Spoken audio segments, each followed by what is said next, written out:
programs. So I have worked with lots of interns over the course of the year, and I know our purpose tonight is to talk a little bit about what it takes to be a successful intern. And I specifically wanted to think about the interns that I have worked with and who have known, who have really stood out to me as all-stars, and what made them all-stars. So a place like Ball, of course, I work on the aerospace side, and we are hiring everybody from engineers, which I know is the majority of mine students, but then we also have other students as well, you know, students in marketing, students in finance, students in, you know, IT is a big one, data analytics. These are all fields that we're recruiting a lot for. So we're looking at a lot of different technical skill sets. And the technical skills are certainly important to how you do your job, but the best interns that I've seen over the course of my career have had other qualities that could be applied to pretty much any discipline in any intern position. And for that matter, you can extrapolate them out to really any job that you might have in the rest of your life. And so I get the benefit of going first out of my colleagues on the call, so I'm sorry if I steal all of your ideas. But I jotted down a few things that I thought were really the 4 key things to making interns stand out from the rest of the intern crowd. And number 1 are interns who are not afraid to ask questions. Okay. And I'm not getting into the whole how to apply for an internship piece today. I'm talking about once you are an intern and how to be successful. So one of the things that I notice is the interns who ask a lot of questions, thoughtful questions, clarifying questions. I want to make sure I'm doing this right type of questions. That is appreciated. A lot of people worry, oh, I don't want to bother the manager, they're really busy, you know, there might be various perceptions like that. But it is really appreciated. They'd rather have someone who's doing it right or who really wants to learn how to do things correctly. So that's number 1, is asking questions and having that curiosity.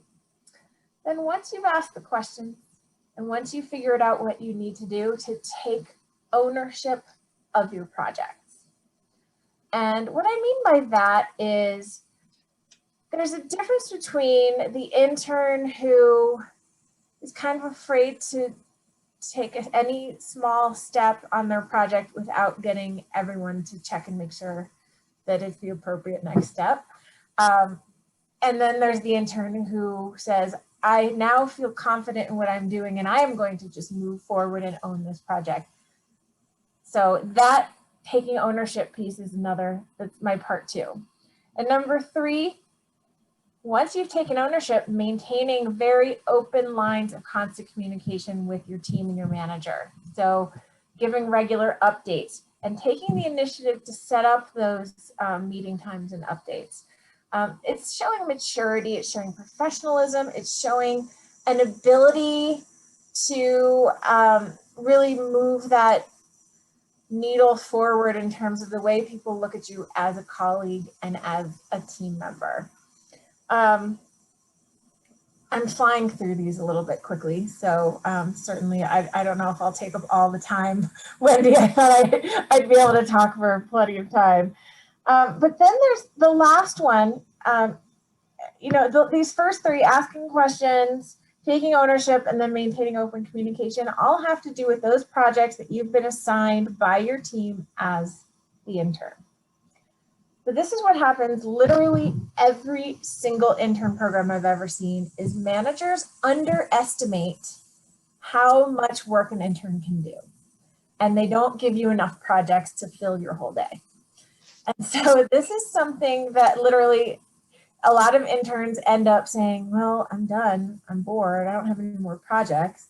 And one of the characteristics that we've seen is, you know, we'll tell interns, ask for more work. Ask your manager what you can do. And yes, that is great, but sometimes they'll be like, I don't know, I don't have any more projects for you. And this is where the difference comes in. The intern who will then look around and say, whatever that group is working on, that's a skill I want to learn, and saying, can I do a project to learn more about how to do this? Or this is a professional goal I have. I want to learn more about this segment of what Ball Aerospace does.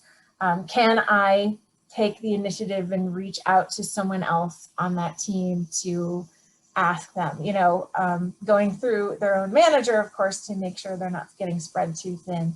But that, I think that not just asking for more work, but taking the initiative to figure out on your own, like, oh, and I've even already kind of identified a project that I'd want to work on, making that job easier for that hiring manager.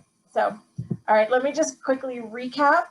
My 4 things are curiosity, asking questions, then taking ownership of the project once you know how to do it, then maintaining that open communication to ensure you're keeping everyone informed of the progress or obstacles or anything. And then number 4, not just asking for more work, but taking that initiative to decide what you really want to do to develop yourself. I'm going to stop, Wendy. I don't know how much time that took, but I'll turn it over to the next group. Perfect, Heidi. Thank you so much. I love those 4 items that are really important to be considering how to make the most of your experience. So thank you very much, Heidi. Our next speaker is Maria Bertram from Freeport McMoran.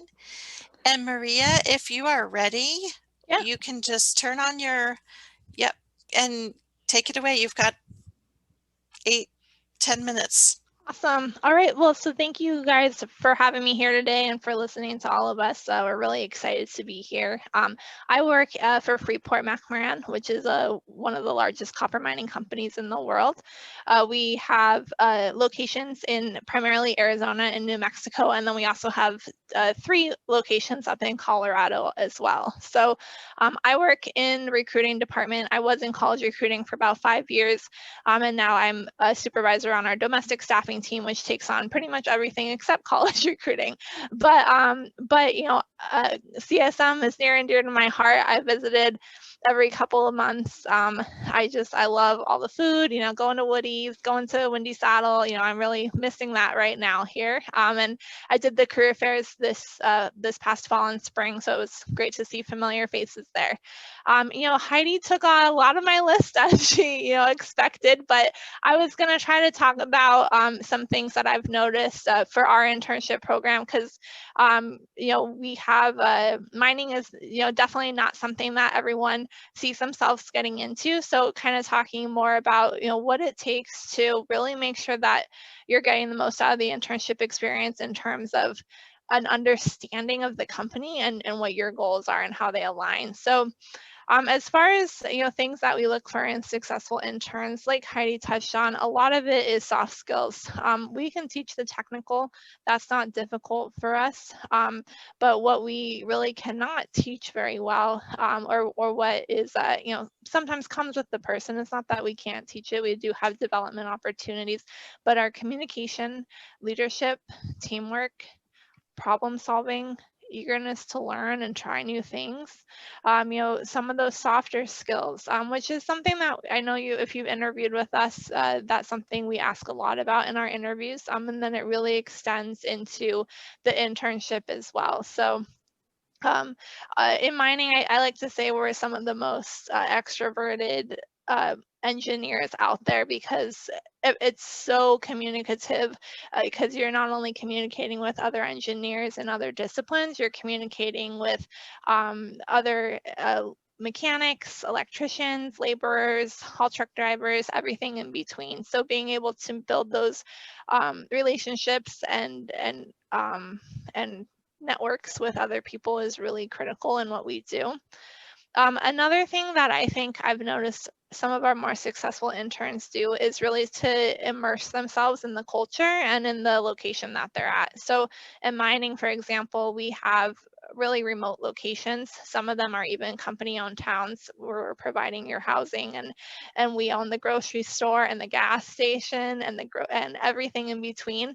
So when you're out there and you're in this job, you're working full time and you're living that life, really try to get into it, make friends, go to the community barbecues, hang out with the other interns and the other employees, and spend time getting to know the community, because that will really help you have a more enjoyable summer. And then it will also help you build your network, which, as we all know, is so critical.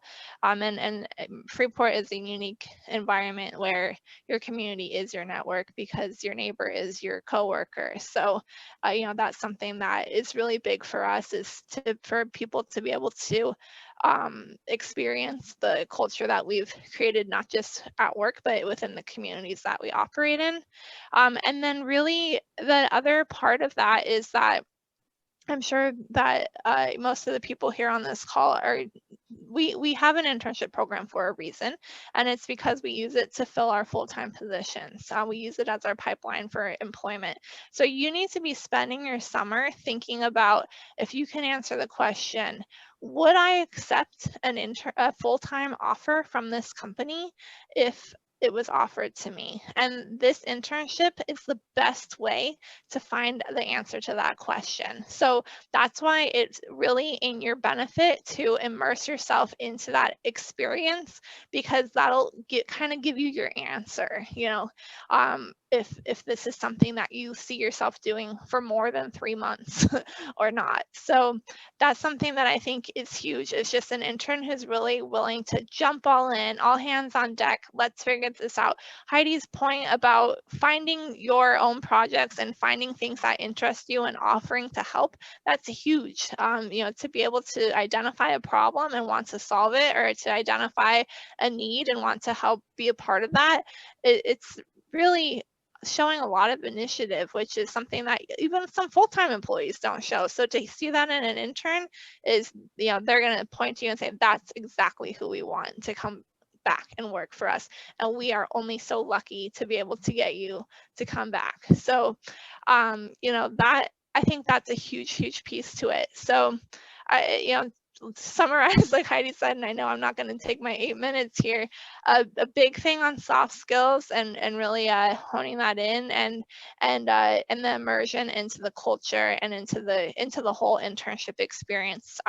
The companies that do internship programs like this, they put a lot of effort into making these programs what they are, because we want to put our best foot forward for you guys, and we want to be able to show you, what we have to offer. And so that's why we try to give you as many immersion opportunities as we can to help you guys have an experience that gives you a true picture of who we are and what our work life is like. So that's what I would have to say, at least coming from Freeport. We've had a lot of really great interns come from CSM. A lot of our senior leadership comes from CSM, and they are looking for other graduates from CSM. And so we know that you guys have a long legacy of students who are doing exactly the things that Heidi and I have talked about. It's just a matter of putting it into action. So thank you. Thanks, Maria. I loved that eagerness to learn as part of the soft skills and immersing yourself in the culture. I think those are really key pieces, and understanding that it's a pipeline toward employment. So thank you so much, Maria. That's really helpful. Next, I'd like to introduce Candace Price from Materion. Candace, we're happy to have you here. Thank you, Wendy. I'm happy to be here. So first of all, I just want to say hello to all of the people on the call. I see some familiar names and faces, and that's very exciting. I also wanted to acknowledge the wonderful speakers who came before me. Thank you, ladies, for stealing all of the good answers ahead of time. So I'm really happy that at least I'm going third. Good luck to everybody else. So, so I am Candace Price. I am the Campus and Diversity Talent Acquisition Specialist. Just like the slide says, Wendy got everything correct on that part. So it's a very fancy way of summarizing how I am able to build relationships with college campuses, as well as keep an eye, kind of help to increase the talent on a diversity side across the company, not just with my early career students, whether it be internships or full-time, but even as we venture into mid and senior level career, I help to contribute to those efforts. And that's something that I think makes this position that I'm in not only enjoyable, one that I get to create and expand and grow in, but it also gives me hope for what it says about my company, that we recognize some of the things that Materion has done well, but we also recognize the areas that we can do better. How are we making plans to improve and to do better? And that's where people like you come in. We love to get those fresh ideas from our students through that internship program that we just helped to build, or even the co-op program that has been more longstanding as a way to serve students in certain communities as well. So I will tell you that our internship program at Materion is new. I am less than 2 years old with the company. This internship program is about the same. This is actually our second summer that we are running an internship program, which means our first summer happened in the middle of COVID.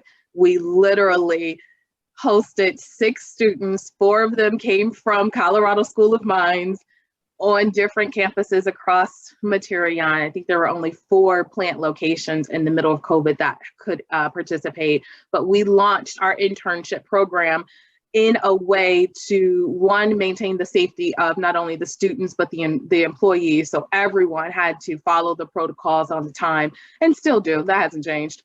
But we also wanted to make sure it was something robust that the students felt was a valuable learning experience for them overall. And based off of what we were able to do last year, we're planning for this year to be huge comparatively, so much bigger. And so I want to say that one of the things I would encourage any student participating in an internship is to give feedback. I wouldn't be able to triple my program and make it better without the feedback from the students who participated the first time. Yes, it was only 6 of them. They were a small group. They had no idea what it was like working at Materion. They didn't know what to tell us or anything like that, but they had a chance to fill out a survey. They had a chance to have their voices heard. It wasn't always a one-on-one conversation in the middle of a workday. That's great, but sometimes that's not feasible at the Materion plant environment level. However, there are always avenues for you to share something, whether it be a side conversation, an email. If you get an opportunity to fill out a survey or someone is asking your opinion, please be honest. Don't give it a 5 if it's not really a 5. Don't give it a 1 if it's not really a 1. If there was a legitimate reason for there to be a concern or something that you were confused about, tell us. We may not have known, we as the employers, we may not have known that that was confusing for you to go through. On our side, it made perfect sense. So for you to say it's confusing, we don't always know how to change or how to adjust. So I want students to feel comfortable speaking up and sharing their opinions, especially when it's asked of you. That is definitely one takeaway that I want you to have from this conversation. I've had a chance to talk to a ton of students, not just at the Colorado School of Mines, but even in other places. And some of the common themes are students not having confidence in the decisions that they make. So being a little hesitant to step out or being unsure of themselves. Very, very common that I've heard that response. I've also heard the group, or a lot of students, probably about equal size, saying that they're hesitant to ask for help. So they would rather charge about something, go right ahead, let me try and figure it out. I'm an engineer, right? I'm going to figure this out. If I just work at it hard enough, I can figure this out. The answer will come to me. And I get it. You want to come up with the answer. We're asking you to problem solve, to think critically. These are part of the skill sets of you doing it. So you just sit there and you struggle and you figure it out on your own. And sometimes the word that you really needed was collaboration. You really just needed to get another perspective on it. Sometimes it helps to share your problem with someone else so that they can help or give you a perspective towards solving it. The beauty in doing this is the time you save. So time is money is a very common cliche phrase, but it is so true in a manufacturing environment. Time is literally money. And so in this type of work environment, I would strongly encourage anyone that finds themselves in a very heavy production oriented or, have to meet this deadline pretty strict. I think sometimes media environments can be like this, making deadlines within that way. Obviously, I know my manufacturing environment is, but there may be others that are less so. It just varies as to, what type of environment you're in. But don't be afraid to ask for help. Don't sit with the problem so long that now you've wasted precious time that could have gone towards other things. Yes, we want you to figure it out. We admire your problem solving and your critical thinking, but we really need to save time too. So can you just try it for a little bit and then ask for help? We'll work something out. Find your balance, okay? Find your balance. There are some things that you're going to hear today. Maybe I've said them already. Just know everything isn't for everybody. Okay. There are going to be some things that are unique to you that even if it's a little bit like your friends, it's still a little bit different, and that's totally okay. You are allowed to customize the advice. It does not have to be verbatim to the T. You need to think about your environment and who you are, how you show up in that environment, how you want them to see you. And that's what you want to try to work towards so that you can either secure that position if that's what you're looking to do, just gain the experience, get the most out of it. However it is you see yourself excelling and the ultimate goal, I would say that you really focus on that you focus on how you can get there, and the rest will come. Okay, the rest will come. We're really doing a lot to try and get you there, so the rest of it will come. Okay. So I didn't even look at my time. I'm sorry, I have no clue how far I am on time, but I just wanted all of the students and anyone who would, see this on a recording later, there are quirks about you that make you uniquely you. Embrace them. That is where we really want you to be authentic in the workplace. Show up as who you are. I do not hide my quirks anymore, and I am so much more happier at work all for it. So enjoy. Thanks, Candace. I love that, being authentic. That's so great. And that really welcoming to feedback, to giving feedback, getting feedback too, I'm sure, but giving feedback to the employer. And I think that's a really good thing to recognize, that students can provide, interns can provide value that way as well. Well, our next speaker, I'm excited to introduce you to, and Corey, in your bio, so they've got your information here on the screen. Corey is one of our alums from Mines from 2016, and he can share a little bit about his journey at Procter & Gamble, or P&G. Thanks, Corey. Holy cow, that's a lot. Okay. I just want to say, one, I echo everything that was said before me. Awesome, phenomenal advice. And as I'm going, I'm like, man, I got to dig deeper and dig deeper and dig deeper. But all right. So I was definitely in your shoes once before and being an intern while I was a Mines student, and then ended up accepting a full-time job at P&G. And now I am one of our senior engineers in the company responsible for global research and development for district hair brands. Now, with that being said, another part of my job is also campus recruiting, more specifically Mines. So I'm one of the recruiting heads for Mines, as well as Hispanic recruiting overall. So usually you can find me at our SHIP conferences and everything else. So glad to be here, and tough act to follow. So I will do my best. So I will start off with a couple of my own experiences. And the first one I want to share is, one of the reasons why I feel like I was successful as an intern is because I had, I'll call them buddies or wingmen. So these were people that I could go to and lean on and ask questions that I may not have been comfortable asking a manager, asking somebody else in a work group. where I can get to really understand some of the dynamics, ask them questions that I was super curious about, so I could make my decision if I wanted to work at this company, that I just didn't want to ask my manager.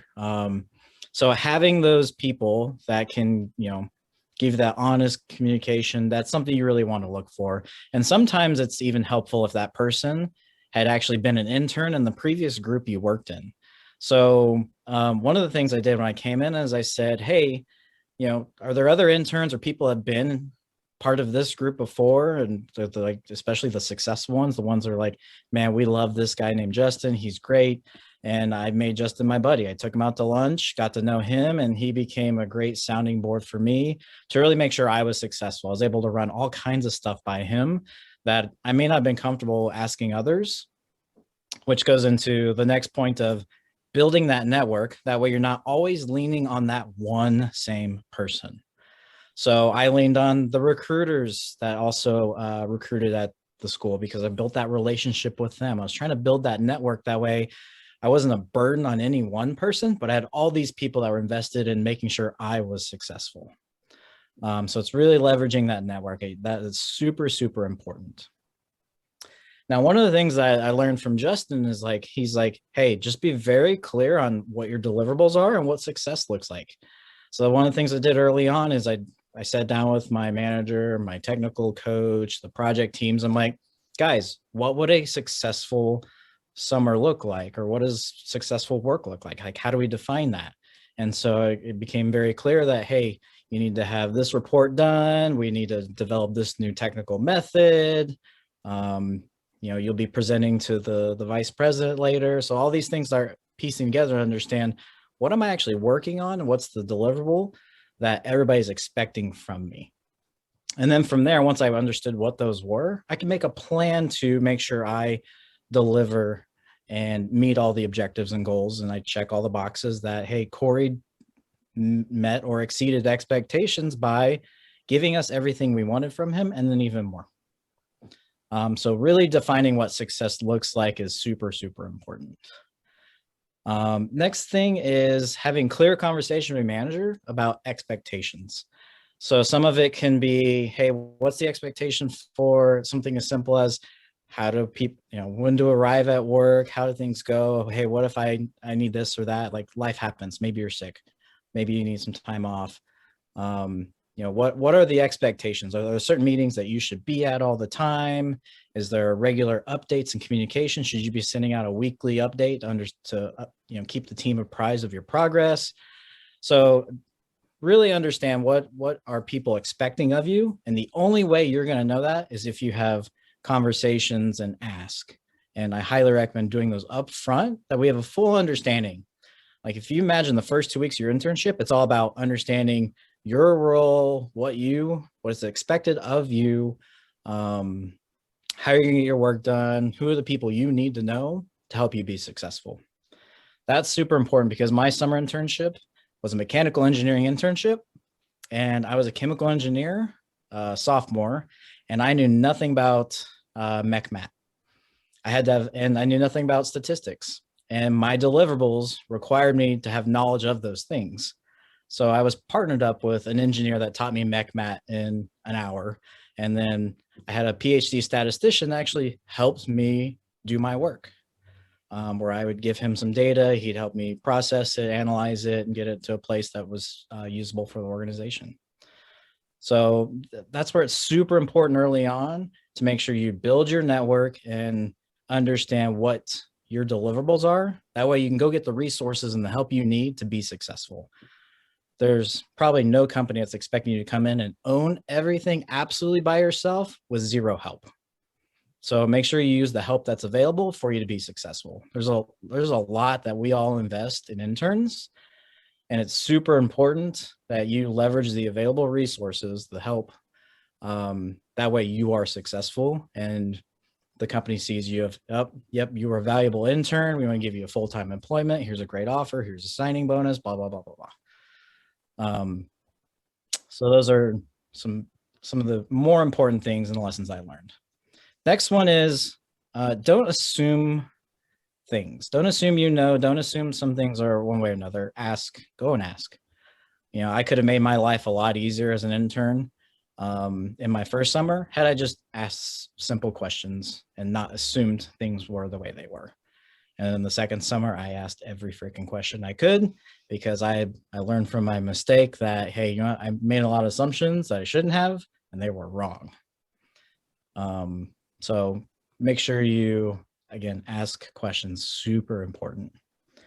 And the last thing is have fun, and to build on Candace, like be yourself.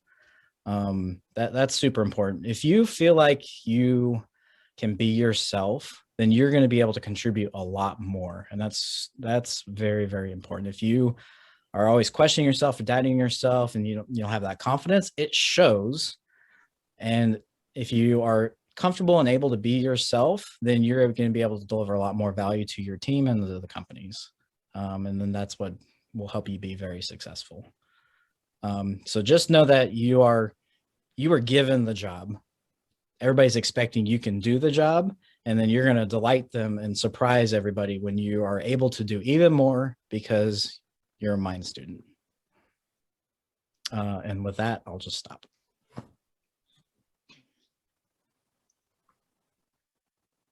Thanks, Corey. That was a great insight into some of your journey and your experiences as an intern that obviously has led you into a great career. So we appreciate that. We appreciate your investment back at Minds. And I'm excited that we will have breakout rooms so that people can ask more questions, because I'm sure there's a lot to engage with here. Next, I want to introduce Kim Sager with Stanley Consulting. And Kim has brought an intern with her, Nick, and so she can introduce Nick as well. So we're glad to hear from him too. But Kim, if you want to take over and do we go, just so you know, there's 2 slides, so you can probably go to the next slide. Okay. Thank you so much, Wendy, for inviting us and the opportunity here to talk about our interns. And oh my gosh, I feel like everyone did such a great job and everyone covered basically the same sorts of topics, and we all can say basically, along the same lines. That's why I think it's so great that Nick is joining too, because it's so good. He just finished his internship over the summer, and I'm so happy to say that we had 22 interns join this past summer, and we offered 4 full-time employment positions to students who are going to be graduating in May. And yes, Nick is one of those students. So I'm happy that he could make it. And I know he has a busy schedule at A&M. Real quickly, the first slide is just a little bit about Stanley Consultants. If anyone does not know much about us, but we are there at the career fairs. I always look forward to meeting the students. So polished, professional, outgoing. So we always recruit at Minds. There's just a little bit about us. We're a member-owned company. Our corporate office is located in a small town in Iowa, and we have close to 1,000 members at Stanley Consultants. And those are the different markets that we're in. You could go ahead to the next slide, and we'll just get to the meat of the presentation. So I was looking at the email that you had sent, Wendy, and just went over the main topics on interns shining. As everyone covered before, it's like being a self-starter and volunteering. And we did have this past summer, we had an early career development program where we had different topics that were covered throughout the summer. So it might have been every other week or once every 3 weeks, but we had different topics as far as could be developing your LinkedIn profile to how the scope works on a project. I mean, they just went over so many different areas for interns and our new grads to be a part of. And I talked to the 2 people who developed those different sessions, and I said, what do you think about what's the best way for interns to shine? And they both said, probably the best advice that we can think of would be not just to think that you're an intern. You're not just an intern. You are a vital piece of the team. And like Corey said, you know what? They believe in you. They value you, they trust you, and that's why they are giving you this position. So you do want to get involved and you do want to volunteer on different projects. And if someone cannot make it to a meeting, you do want to say, hey, although you can't go, I'd love to go. Can I go in your place? Or, oh, you're going to that ASHRAE meeting? Oh, I want to go. Would it be okay if I went with you? I mean, you learn more, you get to network, you get to be more part of the team.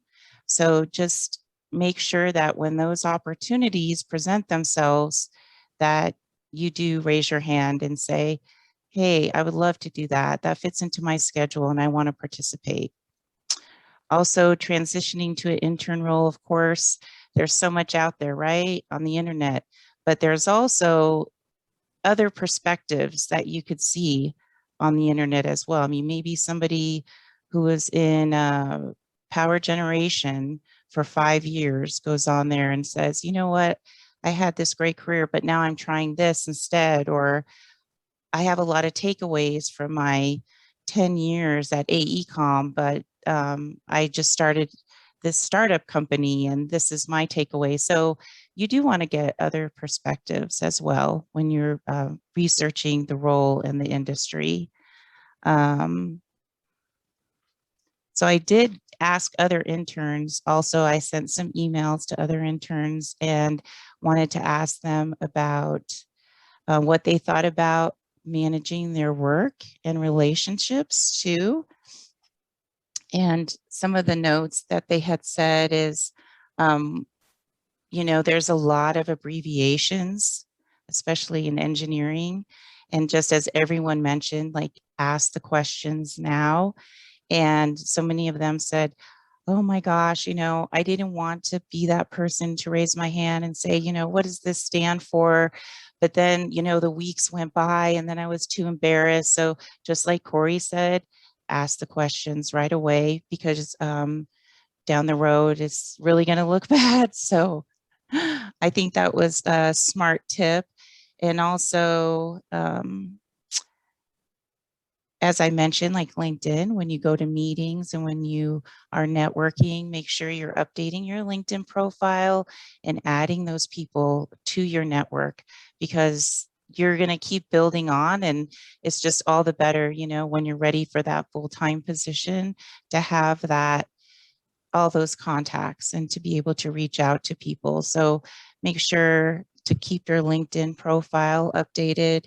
And also another little tip someone had provided is to write down your work each week. And then at the end, you can just add little bits to your resume. And I thought that was so key. And also at the end, when you're going over with your manager, like, oh my gosh, you know, at the beginning of my internship program, I didn't know this or how this worked or how this applies. But now after 12 weeks, this is what I know now. So kind of that progression to be able to see that at the end of your internship.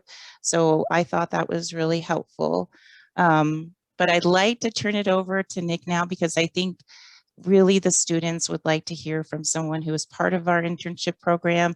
Again, Nick, thank you for joining us. He's graduating from A&M and he's a mechanical engineer. So go ahead, Nick, take it away. All right, thank you, Kim. So, hey, I'm Nick. I'm calling in from Texas A&M. And yeah, I interned this past summer at Stanley Consultants as a mechanical engineering intern. So this past summer was, you know, during COVID. So there's definitely a lot of uncertainty. Some companies were, you know, thinking of postponing or ending their internship programs. Some companies are trying to figure out how exactly to continue it, doing it virtually or whatnot. And I feel like that definitely came with its own sets of challenges, especially with how you can distinguish yourself as a successful intern. It seems like I did a good job because Kim is trusting me to give advice about it. So I guess I'll kind of get into it, what I learned about what made me a successful intern. So I definitely like to echo kind of what Heidi said about how when you finish your assignments or whatever you're tasked to do is really when you can kind of stand out as an exceptional intern. So there are definitely a lot of times when, you know, I'd be done with whatever task was required of me and I'd have a lot of spare time and I'd try to figure out, okay, you know, what can I do? And this was really when I would do a lot of self learning. So my supervisor, Randy, he would send me these modules, these articles, these presentations, these textbooks that contained all this information about, you know, HVAC or energy or, you know, sizing ducts and all that stuff. And so I'd use that time to just kind of self-study and kind of learn about all these different things so that when I was tasked with a new assignment, I'd already kind of have that knowledge and, you know, I'd be well prepared to continue working. I'd also take notes, you know, when I was talking to Randy or the other engineers in my team, trying to take notes on certain abbreviations or terminology so that I could go back and look it up and do my own research on these things. And I'd also kind of, you know, things that I wasn't able to find out by myself. So I primarily use YouTube, for example, to do my own self-studying, but topics that I couldn't really understand, I'd make a note and then I'd try to reach out to some of the other employees within Stanley and I'd call them and then I'd ask them about these various questions I have on these things. And, you know, they'd happily help me out. Um, so I think that, you know, again, there probably will be some times when there isn't a lot going on and you should never feel as if, oh, you know, your supervisor or your employees have, you know, kind of forgotten about you. Really, they're just incredibly busy people. Um, they do care about you. It's just they're quite busy. So when you do go and kind of talk to them, don't be afraid to talk to them. But I'd also like to do my due diligence, you know, make sure that I'm doing as much research and I'm as prepared as possible so that I can really, you know, make use of the time that they're providing with me, giving their expertise, you know, taking them away from whatever they're working on. So that was just kind of like the first thing I believe that really helped me be successful. The second thing is there's also, at least for my internship, there's a lot of different software used like Veritrain, Duct Designer, Revit, or whatnot. So I'd also, you know, go and learn those different pieces of software. Software is always something that you can kind of teach yourself to do and is a great way to kind of, uh, you know, occupy your time when you have a lot of downtime. Um, yeah. And also, I think that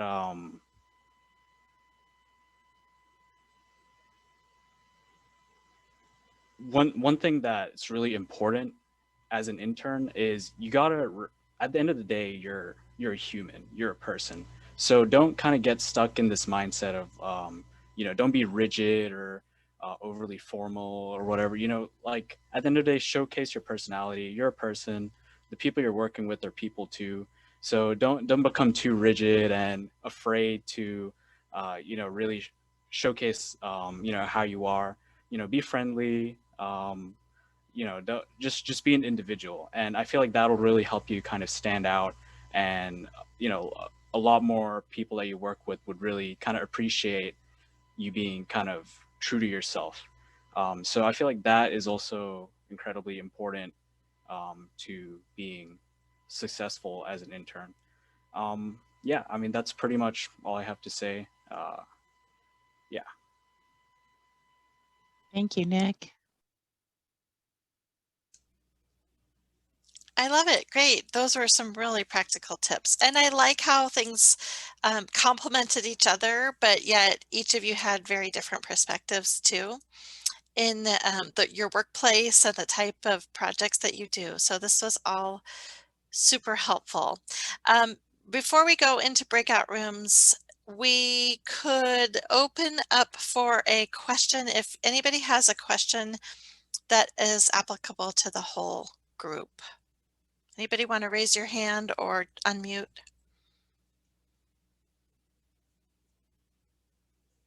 Hello. Hi Yes, there. go ahead. My name is Ikem. I'm a sophomore at Mines. I had a quick question about a lot of the virtual internships that might be popping up this summer. So I've got a virtual internship, and it's obviously a lot easier to network and do a lot of it's just a lot easier to network.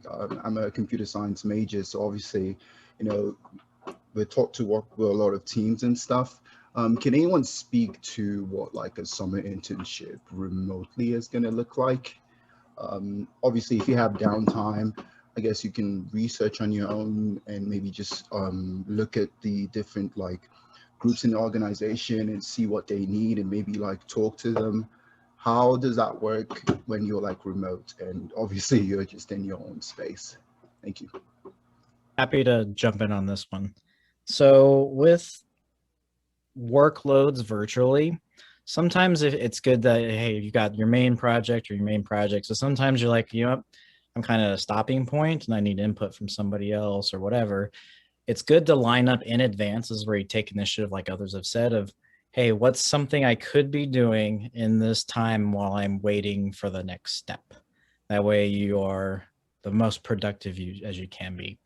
Sometimes you actually have the freedom to decide for yourself also how to use that time and use it for the benefit of you, benefit of the team, and so on.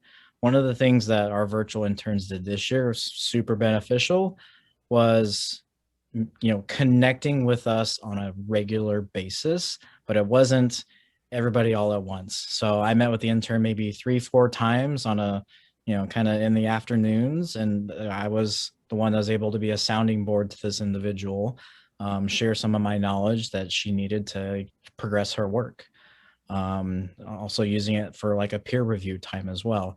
So you want to maximize your time, but also remember people are on, the full timers could be on vacations. They could have a family trip planned, and this is one of your 10 to 12 weeks of an internship. So you can't afford to take a week off of your projects. So knowing that in advance and preparing, being proactive to kind of fill those gaps, and then understand what are some of the things that are kind of on the back burner and the backlog that, hey, if I come to a point where I can't progress until I get another input or some additional help, or I get approval or whatever, have that ready to go to keep working on. That way you just keep progressing on everything throughout the entire summer. But understanding your priorities kind of helps you understand what is on the back burner, what should always be your number one priority, and what you're focused on. Great advice. Thank you. I love that. And I would jump in really quickly. And Ikem, thank you for asking that question in the whole group. I think it's something a lot of people would want to hear the answers about. So most of our interns were remote last summer. And you're right, it's much more difficult. You can't just like walk down the hall and pop into somebody's cubicle and ask them a quick question and to move the project forward. So a couple of things, and this was an example from last summer that I am going to be sharing with all of our hiring managers as they're putting together all of the projects for interns this summer. There was one manager who had his project set up for his intern, and then asked the intern if you could do within the scope of the type of work we're doing here, from what you've learned in the first couple of weeks, is there a independent project that you would love to do, kind of something that you could play? And at a place like Fall, and I'm sure at a lot of these companies that have a lot of research and development, this is a role of many employees, is to come up with, oh, here's a new idea or something interesting or different that I'd love to just kind of do on my own. Approaching a manager with an idea like this is, I wouldn't just be like, hey, I just want to play on my own and do my own things. Obviously, like what Corey was saying, prioritizing what the needs are. But if you get to that point where the manager has kind of run out of ideas, to broach that idea, say, well, here's a thought. Have you given any thought to, when I have downtime, spending, 10 hours of my work time over the course of the next few weeks on this idea that I had. And so that goes kind of back to one of my original points of, identifying projects of interest.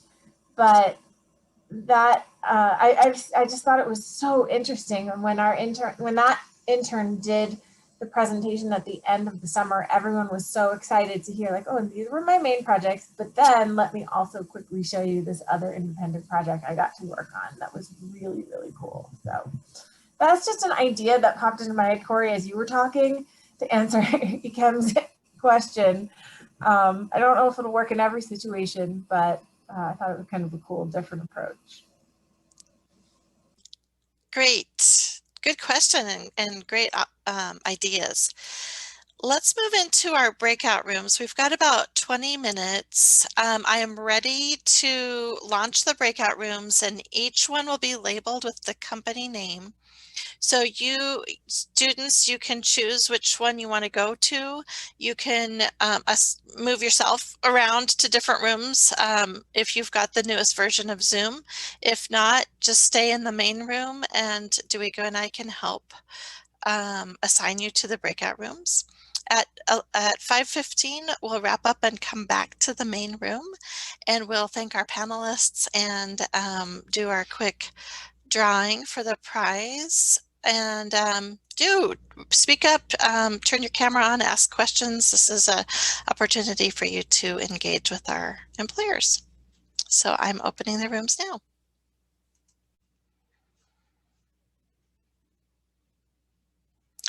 All right, everyone. Hopefully you had a chance to grab a drink of water, have a little stretch break.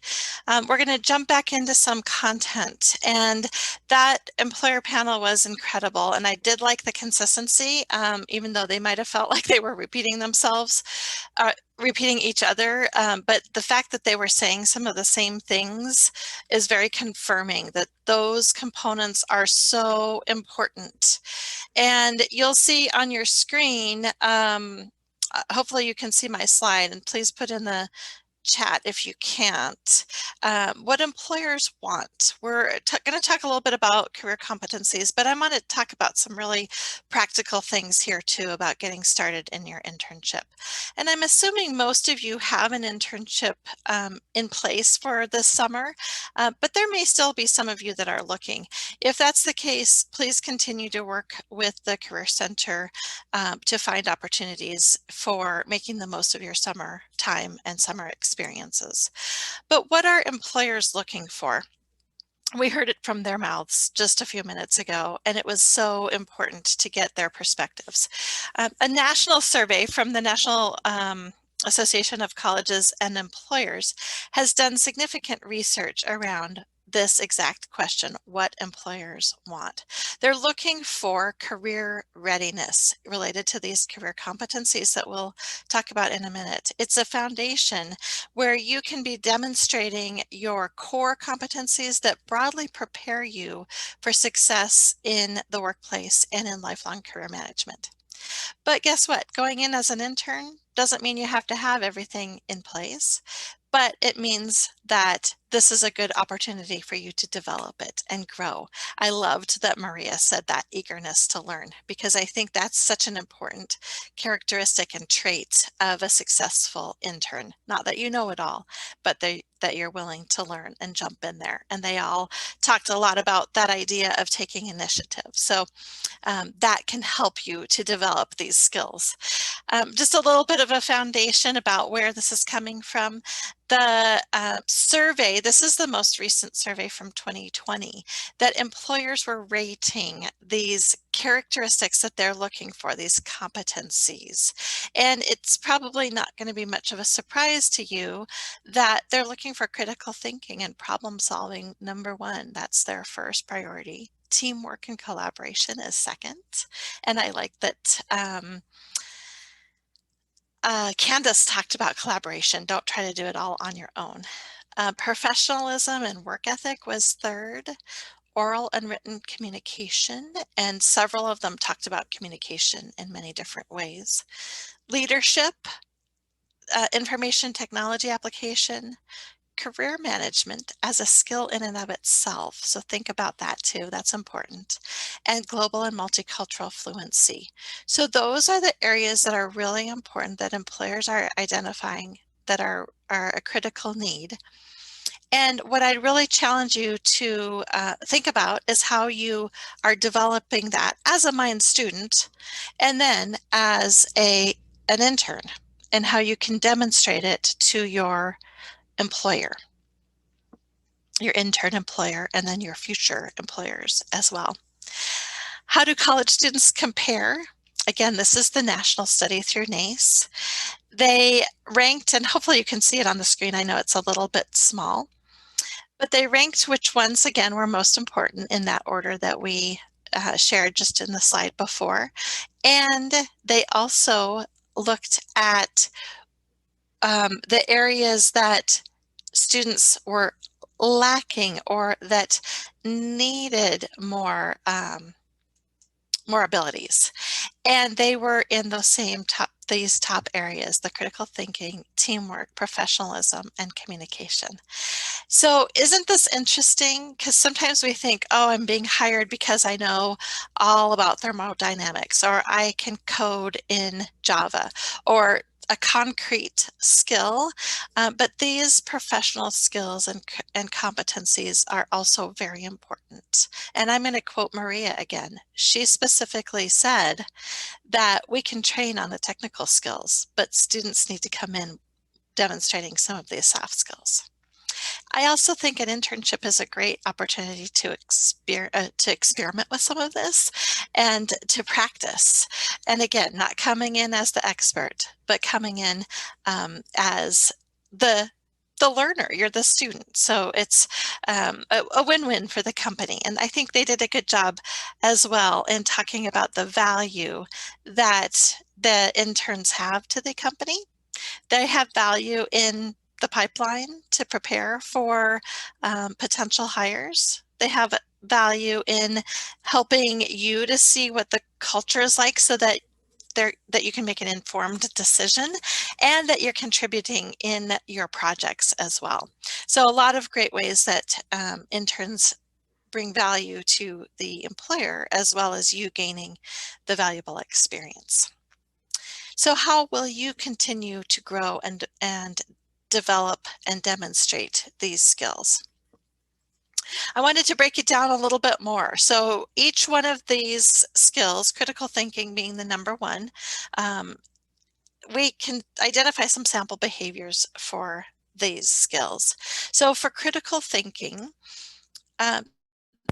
think about how you've already done this in your classes, how you coursework, in your projects, in your other experiences outside of school, perhaps, but some sample behaviors: making decisions and solving problems using sound, inclusive reasoning and judgment. Accurately summarizing and interpreting data with an awareness of personal biases that may impact outcomes. Isn't that interesting? And Corey talked about kind of checking in with someone else to make sure that you're getting your questions answered and having a sounding board. I think that's a really important piece, that we don't necessarily come in with all the information, but we're going to use the resources that we have available. This one, the second from the bottom point, says effectively communicate actions and rationale, recognizing the diverse perspectives and lived experiences of stakeholders. Isn't that an interesting description? So those are some ideas for critical thinking. Teamwork. Also important, something that you're experiencing as a student, and going into an internship, teamwork may look a little bit different. It may be less structured, it may be more structured. So when you're going into that internship, make sure that you're assessing what that team looks like. Maybe it seems like you're to be working very independently, and perhaps a virtual internship might look very independent and less of a team experience. But maybe it's not. So check those assumptions and make sure you know what that teamwork looks like. So here's some sample behaviors. Listen carefully to others, taking time to understand and ask appropriate questions without interrupting. effectively manage conflict, interact with and respect diverse personalities, and meet ambiguity with resilience. So sometimes going into an internship, they all talked a little bit about that idea of sometimes you have free time, sometimes the work that you're doing doesn't fill your whole experience or your whole day, and figuring out how to deal with that ambiguity in a different way than as a college student, by volunteering, by observing what other people are doing. So some ways that you can manage for yourself to create the structure and the direction and the goals that you need for yourself. A couple other things with teamwork: collaborate with others to achieve common goals. That's pretty standard, but also build strong, positive working relationships with your supervisor and team members and coworkers. So remembering that the relationships are an important part about effective teamwork. Professionalism was the fourth one that they said college students were lacking at times. So professionalism, what does that mean? The official definition is knowing work environments differ greatly, understand and demonstrate effective work habits, and act in the interest of the larger community and workplace. So some of this you'll need to observe. So be very aware of your surroundings from the interview experience through your first day, through your first week at your internship, so that you understand what that professionalism looks like. Knowing the culture of the organization really takes some time to see what it's like and to be part of it. So maybe it appears to be a very formal environment or a very casual environment, so you can adapt your style. I think still with the advice we got from Candace, being authentic, and from Corey as well, and being yourself, but still understanding what the expectations of professionalism. It's really straightforward, basic things too, like being on time, being present, being prepared, being aware of the dress code or the expectations. Maybe there's not an actual dress, but those little pieces that you can be paying attention to make a really big difference in how you show up and how you're trusted with more responsibility.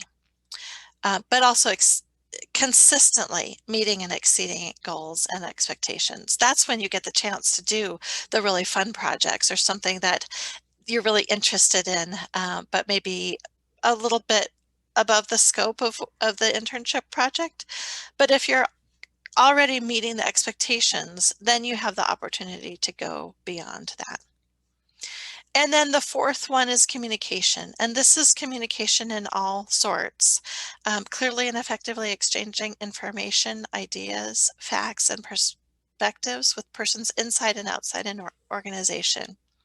And what I hear from employers all the time is that, yes, you need to be able to communicate in the technical sense of your field and your area of expertise.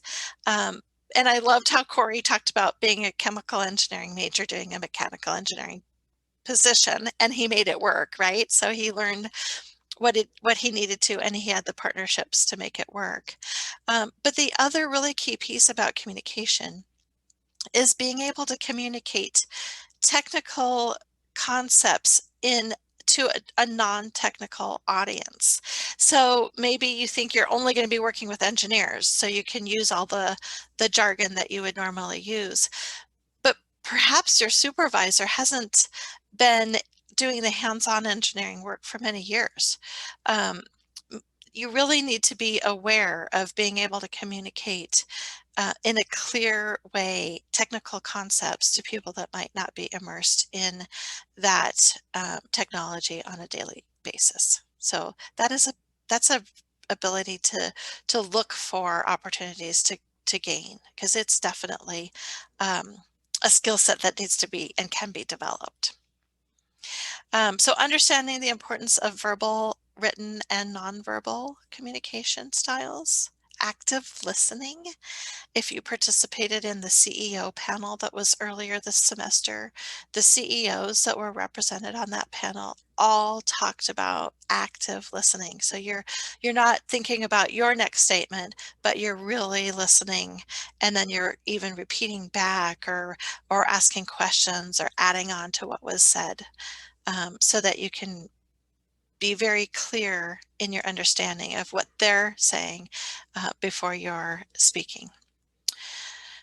I also think that some of you will be dealing with virtual or hybrid environments, and communication is all the more important in those settings. You have to be really intentional, because you don't necessarily just run into somebody in the hallway. You need to maybe go out of your way to set up a meeting or a conversation. Maybe your communication will be more in writing over emails or written reports. And so be aware that the virtual setting asks for a somewhat different type or maybe volume of communication, and be aware of what that is. Ask questions if you're unsure, but just expect that that's something that you're going to need to be prepared for. So I wanted to share those 4, and I don't want to breeze past them quickly, because it's so important to think about how you will develop those. And we will come back to that if we have time before our student panel. But just a couple of the practical things in making the most of your internship. First impressions. So you've made first impressions through the interview process. Obviously, if you've obtained an offer, you made a really good first impression. So you're off to a great start. You want to continue that throughout your communication. So even though it's beyond the interview, first impressions are still important, especially as you're getting acclimated to your internship site. So think about the communication you have between now and starting. Maybe there's nothing expected of you, but maybe you want to send just a quick touching base email with your new supervisor. Maybe it's I'm looking forward to this. I'm finishing up my finals, or I finished my finals. I think they went really well, and I'm really looking forward to getting started in this internship. So you're kind of building that sense of positivity, energy, enthusiasm. I often say in the interview step that employers hire for enthusiasm just as much as skill. And that is still the case as you get ready to start into your internship. So now you're ready to go to the first day. You want to make sure you've got all the details. Hopefully HR is communicating very clearly with time and place and expectations, what you need to bring to be prepared, what to wear. And that's something that you can ask if you're not sure. You can always ask the HR representative or your direct manager if that's the most common contact that you have in the organization, just so that you're comfortable and that you know what the expectations are, and they should be very open and willing to give you that kind of information. Again, to translate to a virtual setting, know the time and place. Again, it could be online, it could be Teams, it could be Zoom, it could be Slack, or any number of other methods of communication electronically, but do expect that you have some set time schedule to meet. Perhaps a virtual internship will have some flexibility around schedule, but make sure that you're confirming that before assuming. With all of these first impressions, then you're going to be meeting your new teammates, peers, coworkers, whether it's other interns or maybe you're the only intern and you're going to be working with a team of professionals. It's important to think about how you're building those relationships with them as well. So I think this is a really valuable just kind of touch point to think about what you want to carry throughout your summer. So how are they going to remember you, or how are they going to think about you? So being pleasant and positive, eager, willing, helpful, all of that can go a long way in those first impressions. The employers all talked about asking questions, and that's great, but also absorb. Think about what they're telling you. Maybe see if there's ways you can find the information before asking a question, or think about who you're going to ask the question to. Maybe it's the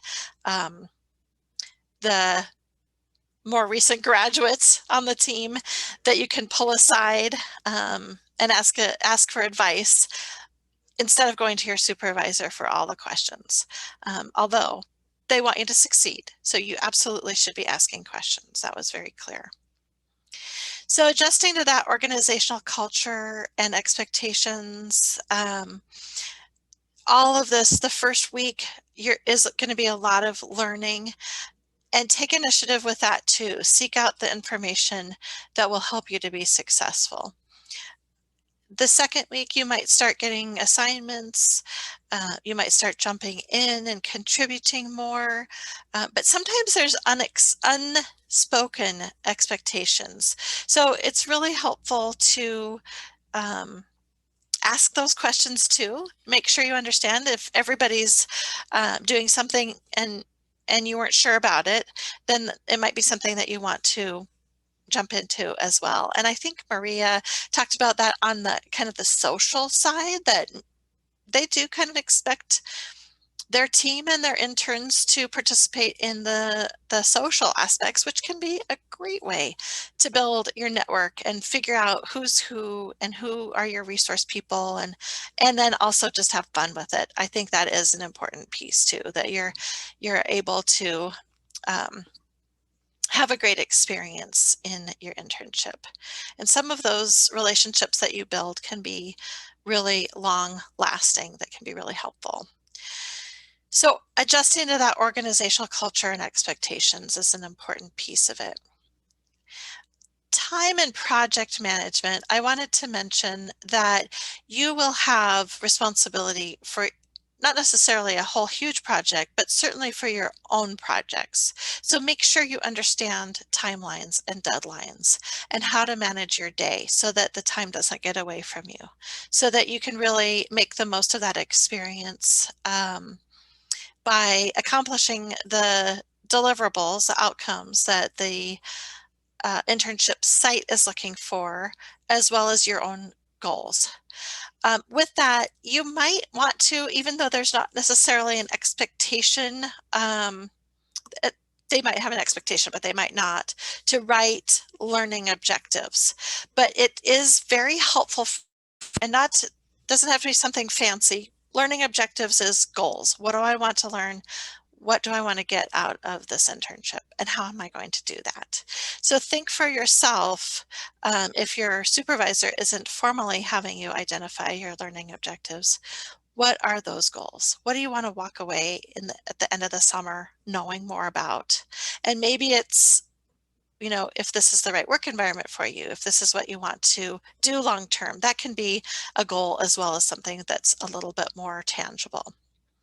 But do understand what their expectations are for tangible results for yourself and for the employer. I think equally you want to be producing for them, and you want to have this track record of success, that you've got a portfolio of a project that you're going to be putting on your resume, that you're going to talk about for your next round of interviews as you're getting ready to apply for full-time jobs or for the next year's internship. So just as you would in a class, think about your timeline and what that project and that tangible result will look like.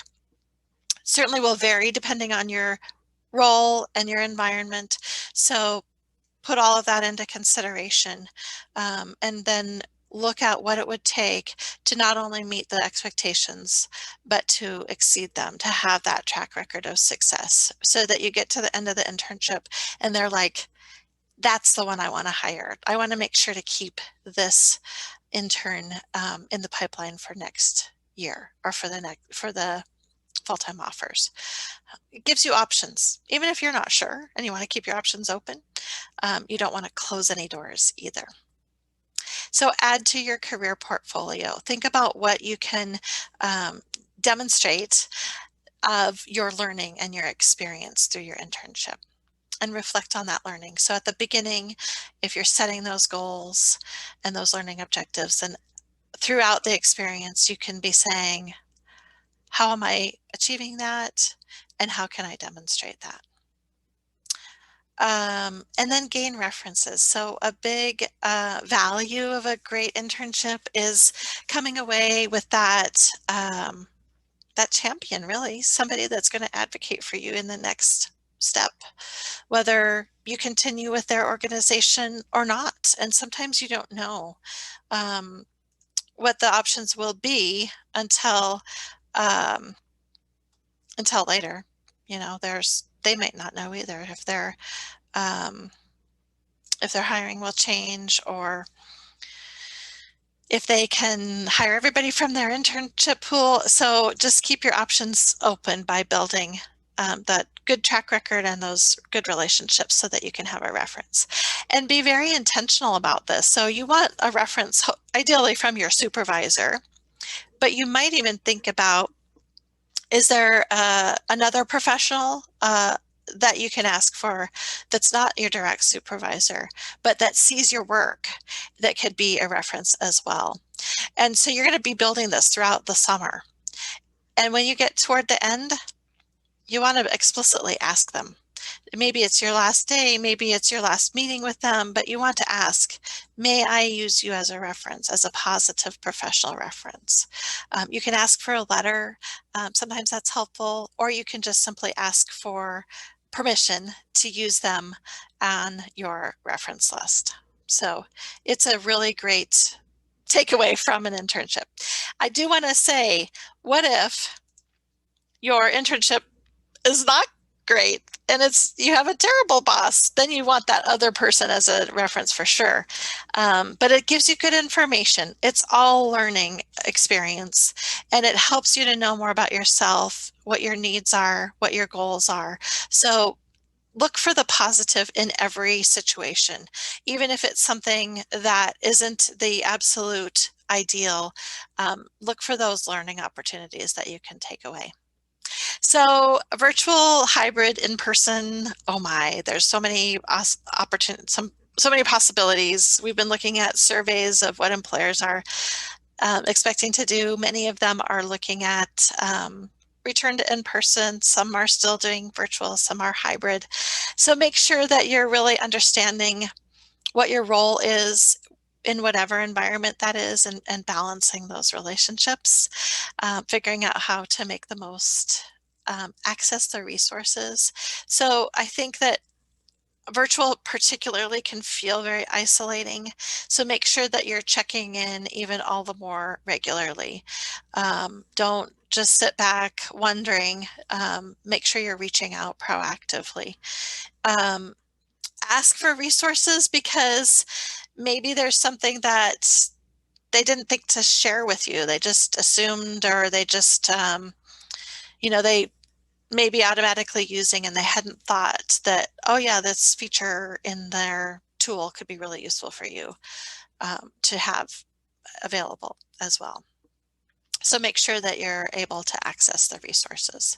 I think that Corey talked about resources really well. So think about what you might need in a virtual setting. Even if it's different as far as how it looks, you can still have outstanding relationships and really great teamwork in a virtual setting. So don't underestimate what that value can be as well. I want to talk about virtual meetings. One thing to be really aware of, and you could even have virtual meetings with in-person or hybrid. So the virtual meetings are important to be aware of the technology. So obviously you're familiar and you're used to using Zoom, but a lot of companies are going to use more like the teaming software. I think Teams, Microsoft Teams and Slate are a couple of the really common ones, but make sure you understand how those features work so that you're not missing. It wouldn't be too difficult to miss a group chat, perhaps in a Teams environment or something like that.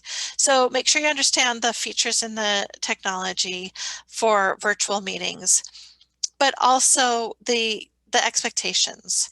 So perhaps different than what you would expect in a class. In meetings, make sure you're really very present.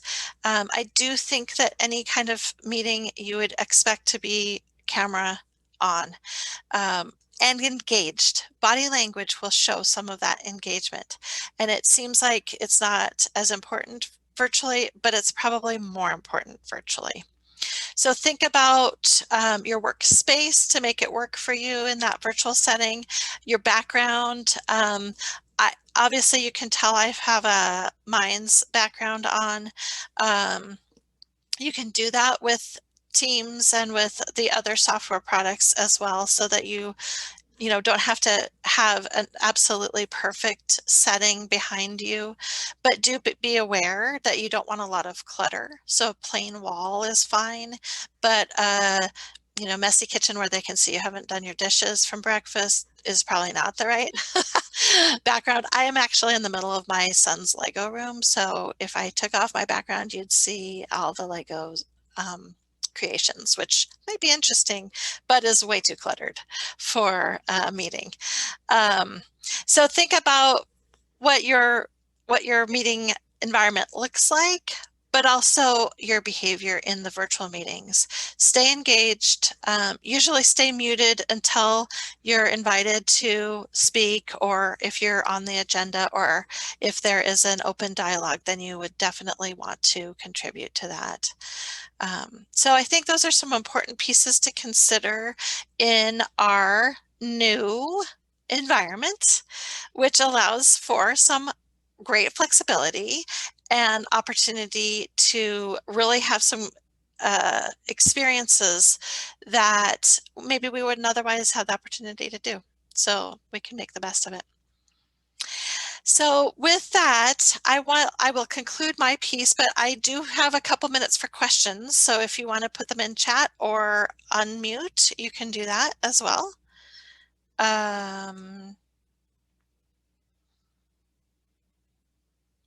So I'm going to pause for a second, see if there's any questions for me, anything that you didn't want to ask the employers, but just want to get input on.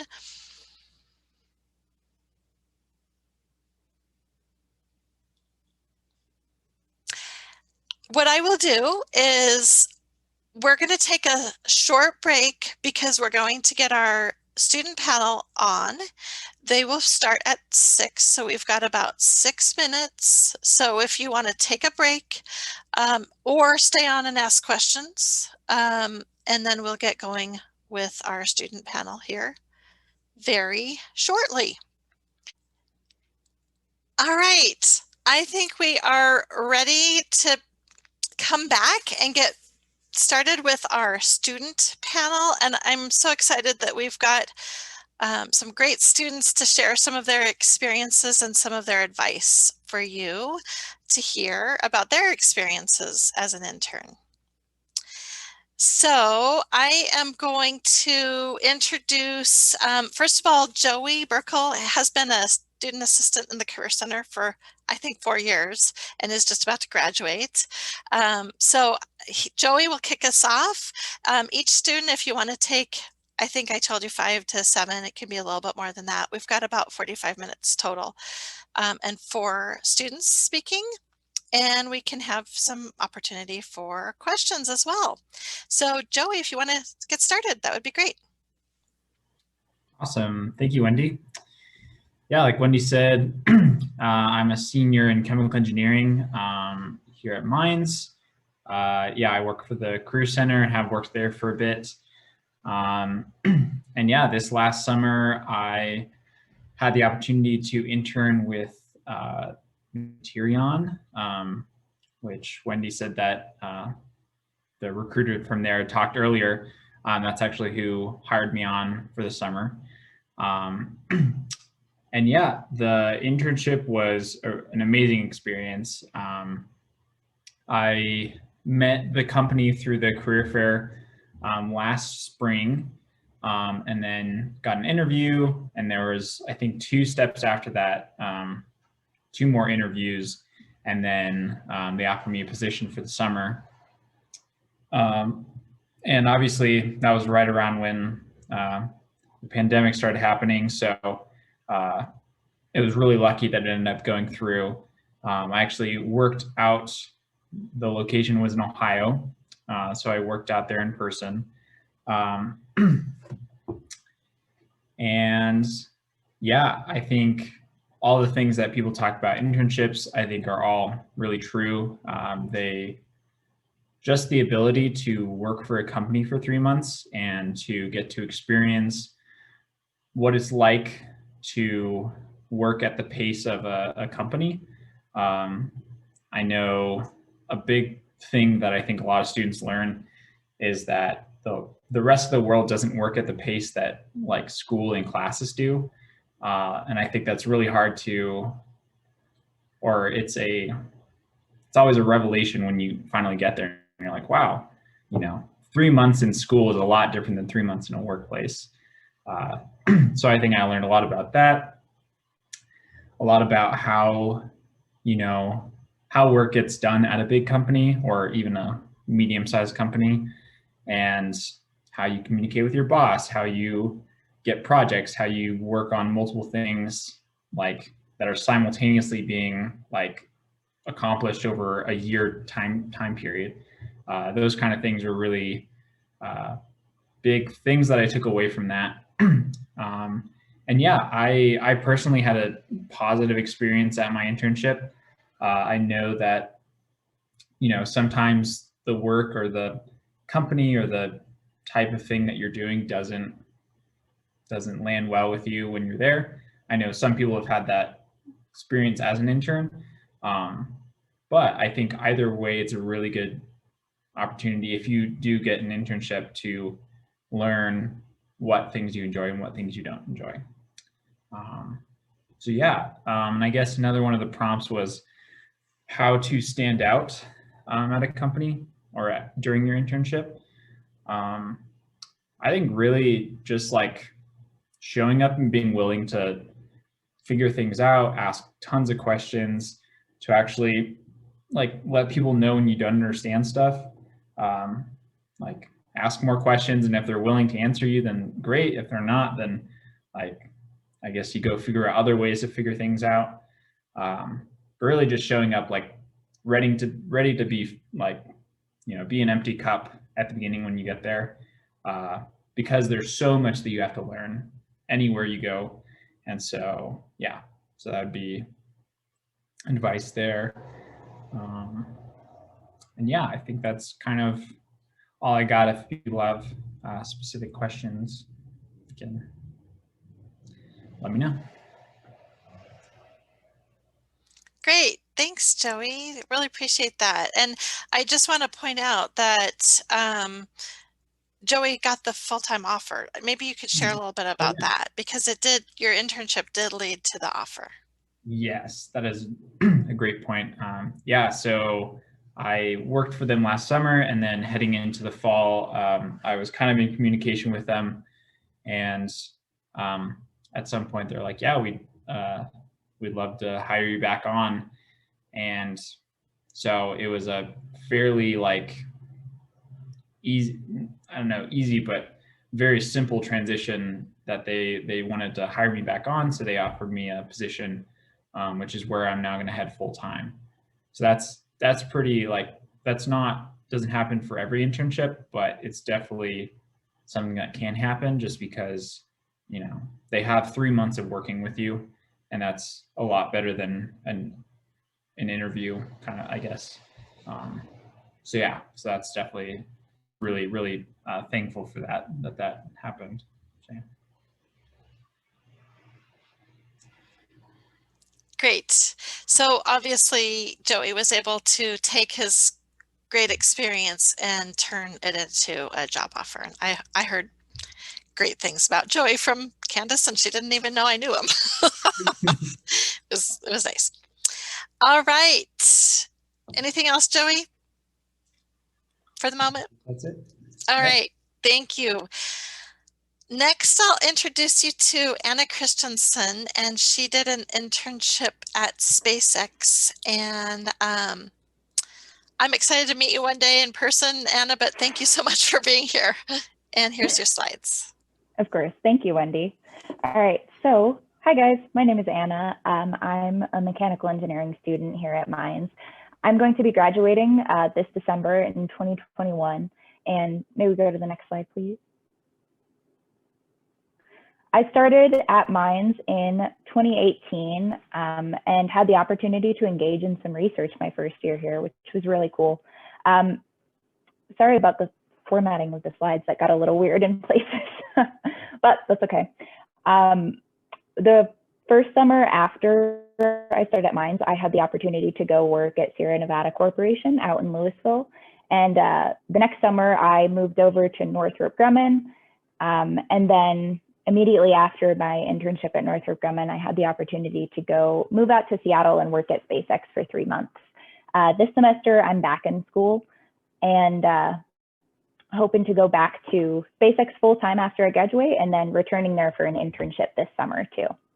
I wanted to talk to you guys just a little bit about like some of the things that I've learned and some of the things that have both helped me get internships as well as helped me be good at them. So next slide, please. I'm going to touch on the 4 categories shown here. So academics, experience, professional skills, and networking. Specifically networking as it relates to like kind of building a network from the ground up. That's really hard to do, and it is just as important as people say. Next slide, please. Thank you, Wendy. So these are kind of the 4 categories that almost everybody has on their resume. There are things that recruiters tell us to talk about. Almost every single resume guide I've seen tells you to hit on these like categories. And when everybody has like the same categories, it can be really hard to figure out how to make yourself stand out in that way. But there's a lot of nuance behind strategically presenting your qualifications in a way that makes you a really compelling hire. Like what do employers actually want to see from us here? When we have our degree kind of listed on our resume, there's kind of a baseline assumed understanding, but there's a lot more that you can communicate in that space. And there's a lot you can do to develop skills that will help you be that appealing candidate for the employer, as well as help you be really, really good when you actually get there. Next slide, please. In academics, I'm sure most of us have heard by now, your GPA isn't the end all be all. It's definitely really important. But a GPA alone isn't going to help you get a job. At this point, we're entering the workforce. There's going to be a lot of people who are applying to the jobs that you want who all have competitive GPAs. And for internships in undergrad, this can definitely be a little bit trickier since some places do impose minimum GPA requirements. When you're thinking about like your academics, I've often found it helpful to consider kind of long-term questions where my GPA is most applicable. So do I want to go to grad school? That's often a case where you want to try and keep your GPA up and make sure you have a super solid theoretical foundation. Are there any GPA requirements for scholarships that I already have or scholarships that I'm trying to get? That's kind of obviously a really driving force behind maintaining a high GPA. And then what is the minimum desired GPA for where I want to work? This is, again, more prevalent in undergrad, but it can follow through when you're getting like your first job or first couple jobs in industry. But generally, I think it's really important to consider the interplay between your academic and primarily theoretical work with your practical work, which is what we'll get into now. Thank you. So experience is also always a really nebulous term. Often we kind of default to including previous job experience or research experience, but especially in engineering, experience can mean so many things. The purpose of your experience and what you're trying to show to your employers is to demonstrate that you can take your skills and your knowledge and successfully apply it to a problem. That's what they want to see. So that can be demonstrated through things like research, previous internships and jobs, and then more non-traditional things like academic clubs or teams or projects in class or personal projects. These also offer a lot of opportunities to develop some other professional skills like leadership, showing growth in your skills and displaying professional skills. In my case, I have had several internships, as I mentioned. I also had the opportunity to engage in some research. But one of the things that's been most impactful to me is my work in the CU Boulder Sounding Rocket Lab. For the past year or so, I had the pleasure of working as a team captain on this team. And that gave me the opportunity to learn so much about so many technical fields that I just didn't know about previously, as well as build a lot of those key like management and leadership skills. And honestly, I think I got my internship at SpaceX more on the basis of my work with the rocket lab than any other previous internships I've had. So don't count out the value of those more like independently driven activities. That's also really important to keep in mind when you get to your internship as well, like knowing how to approach problems when it's not laid out for you in a problem statement or a project description or something like that, how you would do in a personal project are really critical skills that are going to help you show initiative in your work and just kind of be a rock star when you get there. Next slide, please.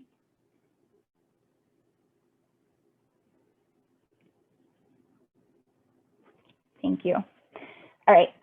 So in the last slide, I mentioned using some industry skills in a non-professional setting. So taking some of the skills that I learned at my internship and bringing them back to my extracurriculars, like year after year, helps build kind of both of those sides of your capability. And with skill development, I always try to think about the ways that I can apply or develop those professional skills in non-professional settings. So that could be helping to lead a club or a project, supporting a reorganization effort, or documenting things really well. A lot of those soft skills that we see in engineering and just kind of throughout industry, things like communication, organization, leadership, documentation, things like that, they get overlooked a lot in terms of like what we're taught and what we're told to focus on. But in my experience with working, understanding how to do these things effectively is really going to take you from like an intern who knows how to do work to an intern whose work lives beyond your internship. Understanding how to like document and communicate your project is really, really important when you're only working for a company for 3 months and then your project gets passed off to someone else. You want to make sure somebody understands what you were working on, why it was even important, and kind of its status, how you did it. Additionally, hard skills are kind of the other side of the professional skill set that you can develop and are also really valuable in making you an appealing candidate. If a company doesn't have to teach you something like SolidWorks when you get there, then you're already that much more of an appealing candidate for them. And with things like this, I also always try to think of like, what's the most efficient way to tell somebody how good I am at this thing? There's a lot of potential interpretations when somebody says, I know SolidWorks. That could mean they used it in like our intro to design class, or it could mean that they have a professional certification, right? So knowing how to like efficiently communicate how good you are at something is really valuable when you're working on a really short time frame. It also helps you communicate kind of to employers when you get to an internship that you're going to be able to like build from that baseline. Next slide, please, Wendy. Awesome. And then the last thing I kind of wanted to touch on here is talking about networking a little bit. When you don't already have connections like from, various people, it can be really hard to build a professional network and kind of get your foot in the door to various industries. I didn't really come from a background where I have a lot of connections from my parents or their friends or other industry people. So I've spent the past couple years really trying to figure out how to build my own professional network.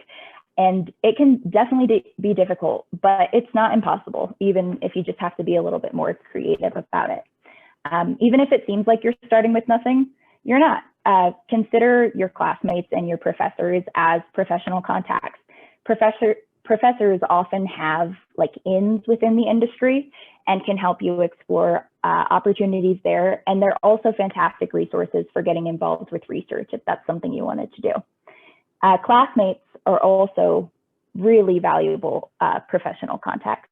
They could have contacts at like companies they've worked or things like that, or they can serve as the contacts themselves.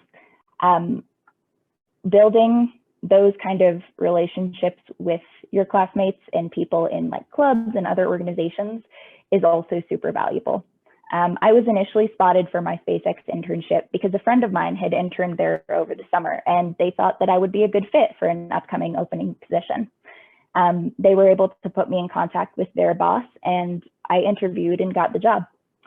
Another thing I also think is often overlooked is using career fairs and info sessions to build personal relationships. Career fairs can often feel really transactional when you're talking to recruiters. You give them your resume, you give them your pitch, they take your resume, and then if you're lucky, they'll give you a call for an interview. I've tried recently to kind of reframe these interactions with the goal of trying to build a personal connection kind of around a desire to work in the same industry and make contributions. Like ask the recruiter about their job, ask them about cool projects that their company might be working on and things like that. If you're able to make a personal connection with these people, that can often stick so much harder in their mind than just hearing another pitch from another kid who's hoping to get a job. And then you might even be able to ask for their email address if you have further questions. And just like that, you can get a bunch more professional connections just from going to a career fair. All right, next slide, Wendy. Thank you. These are all things that have helped me both in getting internships as well as developing long-lasting skills that also help me like in the jobs that I've gotten. It really helps form a positive feedback loop when you're able to like build skills, take it to industry, take the skills you built in industry, apply them to your academics, and just keep that cycle going. Often it can be difficult though, like once you actually get to a job, kind of how Joey was saying, you get bombarded with so much information, there's so much to learn, and the transition can be really difficult. But like overall, my biggest pieces of advice when it comes to, you know, establishing yourself in an internship and doing well come down to showing a strong learning mindset. I think this is ultimately one of the biggest assets that you can have. Be just aggressive in your desire to learn. And don't be afraid to ask questions. Like as simple as it is, it took me a really long time to get comfortable with telling people that I don't know. And it's something I really only got good at when I started at SpaceX.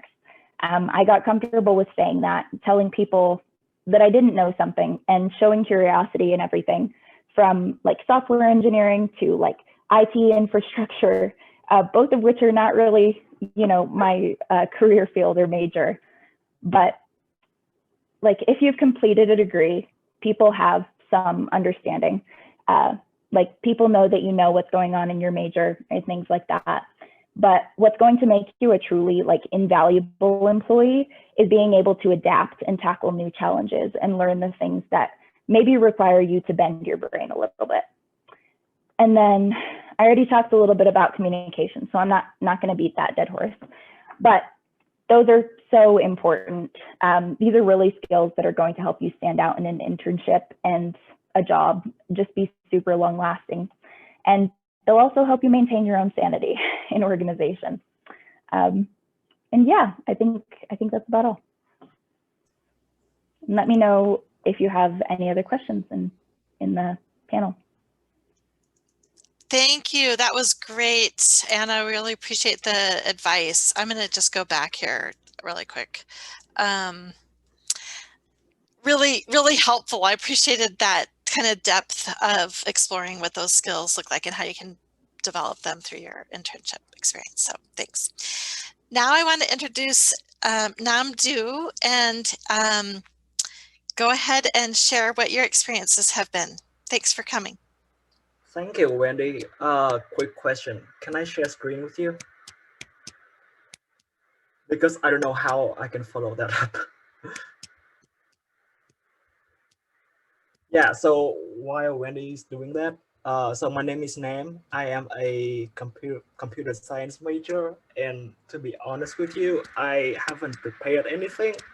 So you can make me a host, Wendy, like a co-host, then I can share screen with You might be able to now. Go ahead and try. Okay, but okay, got it. Thank you. Can you guys see my screen? Okay, so I would assume that you guys can see my screen. Yes. Okay, so my name is Nam. I am a computer science major. I am a senior, and I have had a lot of internships in the past. I've had the great fortune to work with first Minds, and then Comcast, and then Verizon, and then HBO Max, the streaming service. It's my current employer right now, and this summer I will intern for Microsoft. So at this point of my career, I can say that I gain a lot of experience, and like I'm honestly better at interviewing than at working at this point. But anyway, so I just want to share with you guys some tips about your resume and how you can stand out, and especially like for those com sci out there who want to break into Silicon Valley, because it is very competitive out there. Yeah, I understand that. So I'm just go through it quickly. So you have your education on top. That's like very common. Your GPA, your graduation date, and yeah, they really want to see your graduation date, so to see if you're qualified or not. And then the next thing you want to show is your experience, right? Because that's the most important thing on your resume, in my opinion, is your experience, right? I know that people have to start with something, but it'd be better if you have something to show for it. So the way that like the way you want to write all of your bullet points is you want it to be impact driven. So I see a lot of resumes that people just write like, oh, I built a website, oh, I did this, I did that. But the question is that like, what impact do you make on your company? Like, what do you achieve like during your internship? So the way you want to write that is to write achieve X by doing Y through using Z. And that's like the most common formula I see out there. And it works really well. 99% of people don't make it through the resume round because they just, like technical driven. Oh, I do this. They don't show what they bring to the table, what the impact that they have made in the past. So yeah, so that's some mistake that I see on resume. And then projects, passion's really important. If you don't have anything to, if you never had an internship in the past, then passion, I think is really important. So for me, that's my previous projects. And I just didn't just talk about what I did. I also have like links to show my projects. If you're not a comp sci major, then you can put in like a link to your research paper, or something like that, or like a video of you doing or an image of the final product or something like that, and then skills. So this is like the summary. If you go to career fair, they're probably gonna take a look at this. Yeah, so that's the interview round. And again, 99% of people don't make it through the resume round. I just want to highlight the career center, very important. uh, uh, I started with nothing, had no experience. I went to the career center. I had my resume looked at. Yeah, and my first internship with Comcast was actually through the career center. So I every chance I had, I would go back there and like volunteer for them. So I have that connections with the employers. So with that said, so once you have the internship, I think there are two very important things that you can do to stand out that I learned, because this summer will be my 5th internship. So the first thing I want to emphasize is ownership of your work, right? So my first internship with Comcast, it was just like, hey, Cameron, sorry, I go by Cameron, by the way. I want you to do A, B, C, D, E. And I did that, no question asked. But as I had more internships and as my confidence grew, I started to look at things and be like, oh, is there a way to do better? Can we optimize this?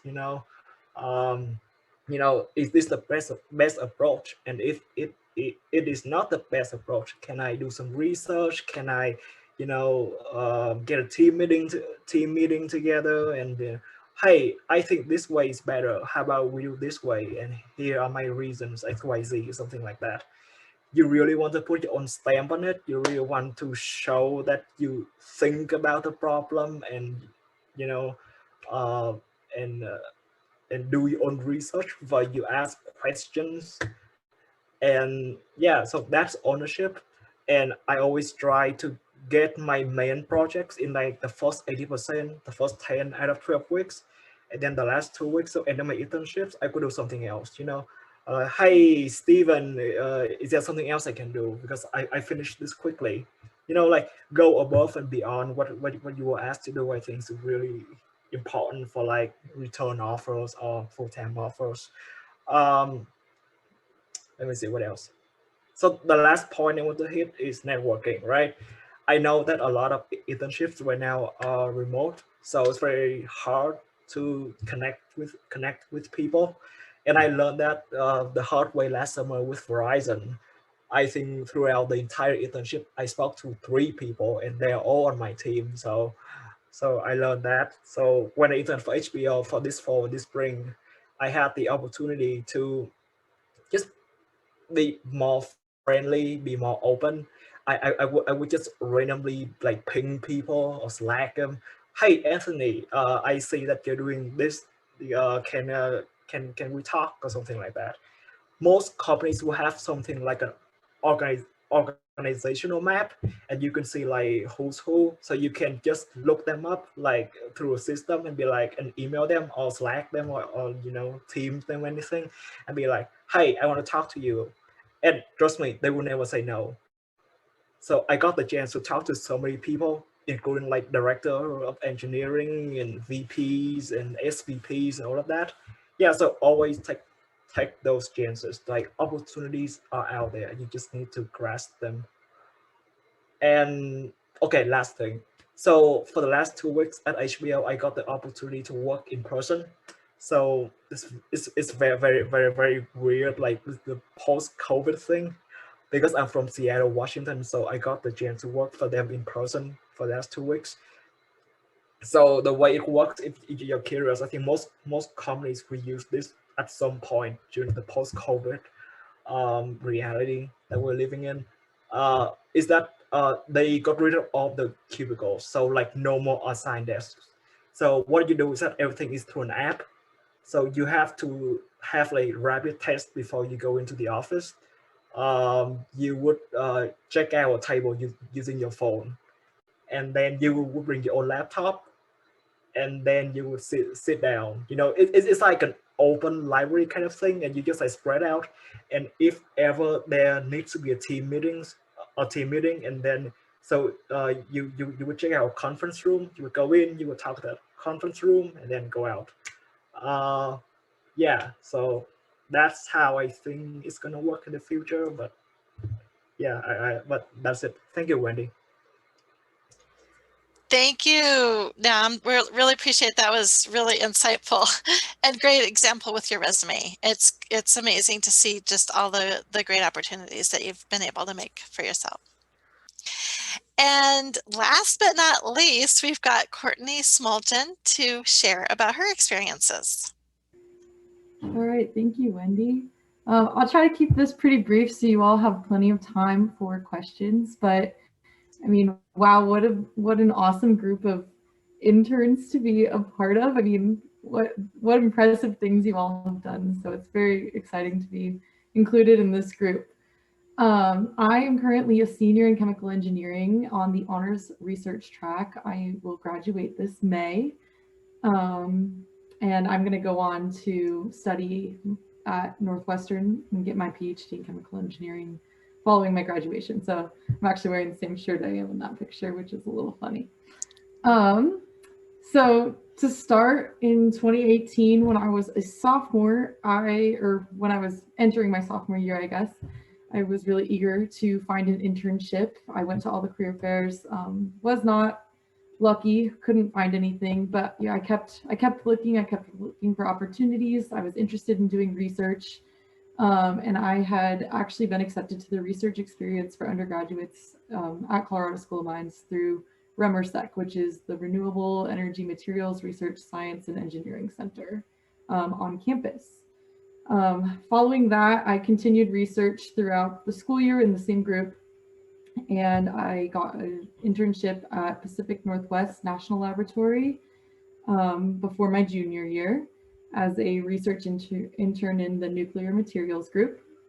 And then my senior year, the summer before my senior year, I was supposed to work for the National Renewable Energy Laboratory right down the street.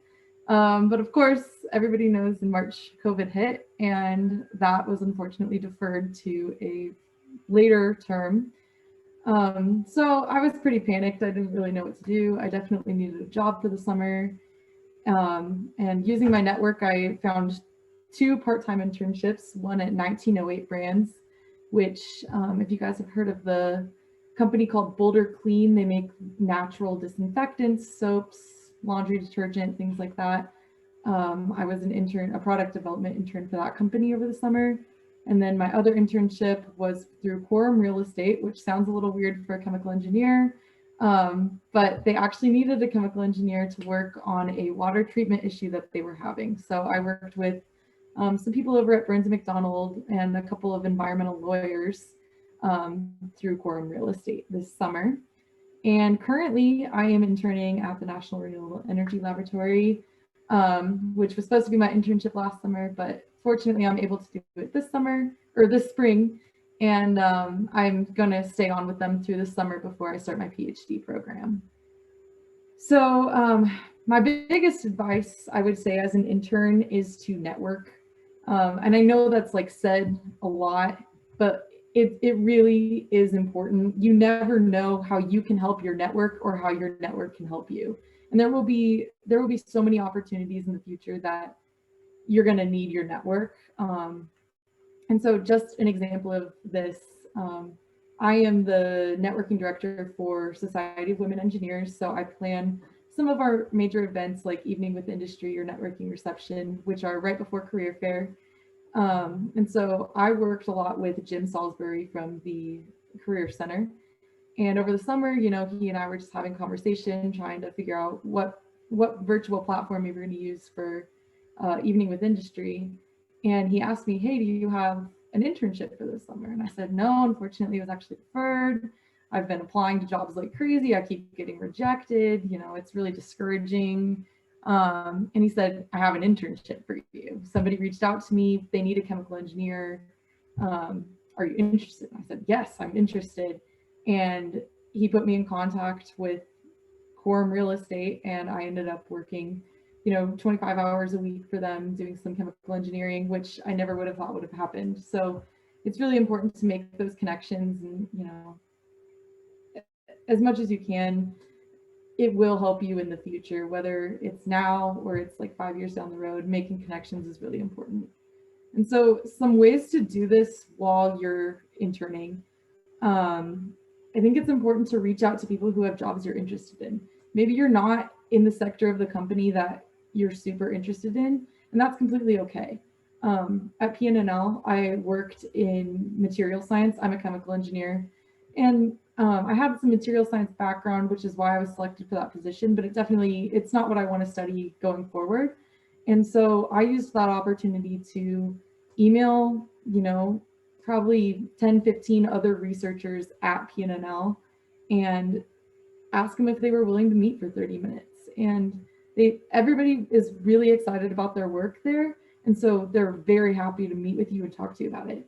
And I actually ended up getting 3 return offers to PNNL, 1 for the same group and 2 for different groups because of the connections I had made through networking. The other thing, I know COVID totally sucks and everybody hates Zoom, But the good thing about COVID is it's made Zoom very acceptable, and people are so willing to jump on a Zoom call with you. So it doesn't even have to be somebody who works at the same location as your company. Like, you could email somebody who works, you know, across the country, and they're very willing to set up a Zoom call because it's kind of the new, you know, I hate to say the new normal, but it is the new normal. People are very willing to set up Zoom calls now. So I would say use that to your advantage and build your network that way. And the other thing I would like to emphasize is learn from your fellow interns. You know, a lot of times there's people from, you know, different universities at your internship, and you can learn a lot from them. You can learn a lot about like different areas you might want to live in the future, different internships they've had, how they got them. And same with like coworkers. I learned a lot from postdocs in my group, graduate students in my group. I think it's really important to leverage those relationships and, you know, learn what they know about a certain subject. In my current internship at NRail, I'm working in an electrochemistry group, and I knew literally nothing about electrochemistry. And the other intern in my group, you know, he offered to set aside an hour a week, you know, to go over specific electrochem concepts. And I think that's really important, you know, like making those connections and teaching each other things that you've learned, but maybe they haven't mastered yet. So moving on from networking, not, you know, again, networking is the most important, but a couple other tips that I have learned throughout is to ask a lot of questions, and you want them to be informed questions. You don't want to just ask, you know, questions that, you know, don't make for thoughtful responses. You want to ask informed questions. And how do you do that? Well, I think it's important to do your own research. So obviously when you're working at a place like NRail, it's really easy to just download papers on a certain subject and read them. And maybe that's not quite the same in industry, but you know, it's good to like look up websites of industry or companies that are in the same industry and see what they're doing. And sometimes even asking questions about other companies that can spur, you know, thought with your mentor, your group, and that can really make you stand out. An example of this, the other day, me and my mentor were working on something, and I asked him how electrochemical nitridation works, because it's something that has been used for a different application. And he said, you know, I don't really know. He didn't really answer the question. And 2 days later, he said, I was thinking about your question, and I actually think that this is something we could really apply to our project. So you never know how doing some research can influence your project. And I think that's super important, especially when you're first starting an internship, like to read up on it, read up on the industry, and learn as much as you can. And then finally, I think it's also really important to take every opportunity that's presented to you, whether that's an internship that you're not super interested in or a project at your internship that you're not super interested in. It's as important to know what you don't like as it is to know what you do like, because that will guide your future. I mean, the project I worked on at PNNL, not my cup of tea, but that's okay. Like, I know that that's not what I want to do. And there were several other groups that, you know, I know that I could work in there. And I think that's really important. And college is really the best time to do that. You have the opportunity to have several different internships, several different projects, and you're never really going to have that opportunity again because you're going to be in a full-time position. So it's important to figure out what you do like and you don't like now. And that's pretty much all my advice. So I'll give it back to Wendy. Great. Thank you, Courtney. That was really helpful. And I just love the kind of balance of the different experiences each of you had. But I liked that you've done the national lab research and made the most of your pandemic summer too. I would agree about the great value of being able to do so many things on Zoom now is we wouldn't have had the amazing panelists that we did because they're coming from different, you know, locations, different time zones. So it was great to have them all join us. And Courtney did amazing work with that SWE networking event. It was not a small project. So that was a really great opportunity for a lot of people to connect. So we appreciate that. We have time for questions. You're more than welcome to just unmute and ask a question or put it in the chat. Either way, whatever you're comfortable with. Take advantage of these great peers and ask whatever you want. I have a question for Anna. It's when coming from SRL and moving into like real aerospace industry, I guess how applicable did you find the skills and processes you guys use over there, and like how directly did they map over to your on-the-job activities? Yeah, that's a really good question. So Michael was asking about my experience with the Sounding Rocket Lab. So just for a bit of background, we do a lot of work there in our own custom composite manufactured solid rocket motors, as well as high-level vehicle engineering, and we have a liquid engine program as well. I think some of the skills in knowing about like composite motors themselves or like basic rocket flight dynamics are not necessarily going to be some of the things that translate most directly unless you happen to end up working on, you know, rockets at SpaceX. But I think the more important thing that I've taken from SRL is understanding like the engineering principles that underlie all of the work in those fields. And I think a lot of the processes are directly applicable. One thing that I really only learned about SRL after I went to SpaceX is how much SRL is like SpaceX. One of the previous members interned there before coming back to the club and was really able to kind of shape that culture of like rapid innovation and learning and establishing like qualified processes and things like that. All right, thank you. Mm-hmm.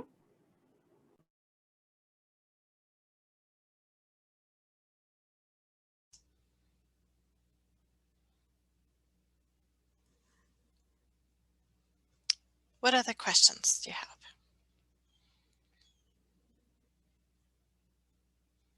Hi there, how's everyone doing? This question is for Nam. So one thing that kind of scares me about these internships are like, you know, for computer science guys, obviously I did my coding interview. That was scary, but it happened. A lot of times it's one thing like being proficient at like a language or something. How do you handle like, without looking like obviously clueless, how do you handle researching some of the specific technologies that the organization uses? Because I feel like it's going to feel like overwhelming for me. It's one thing knowing Python, but then it's another thing using like specifically working on like wireless systems without coming off as totally clueless. So that's it. So just to clarify something, so for most interview for comp sci majors nowadays, you do not need a language. So you don't need, okay, so you have to pick a language. So we call that a interview language, right? So like Python, Java, C++. They're not going to ask you like a specific language that you have to code in during the interview. So that's the first part. The second part of your question is that what if they ask you something very specific, right? Let's say they ask you about web development and you know nothing about web development. So my advice to you, that may happen, not a lot, but do your own research about the company, what they do, you know, something like that. And if you don't know, just say you don't know. Like it's fine to say you don't know. Thank you. Yeah, but most likely they will not ask you anything too specific because because you're a new grad, so or an intern, so they know that you don't have the required experience. So mostly they're gonna ask you like data structure and algorithm questions, and that you can choose any language you want. Nice, nice. Thank you.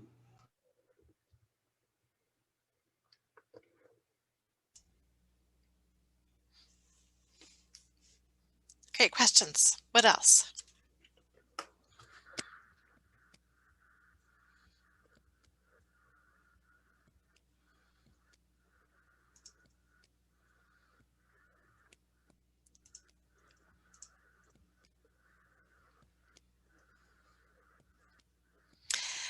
Feel free to keep asking questions. We have a little bit more time, but I wanted to share that those of you that stuck with us for the long event, we appreciate you coming and doing all the activities, and hopefully we had enough variety in our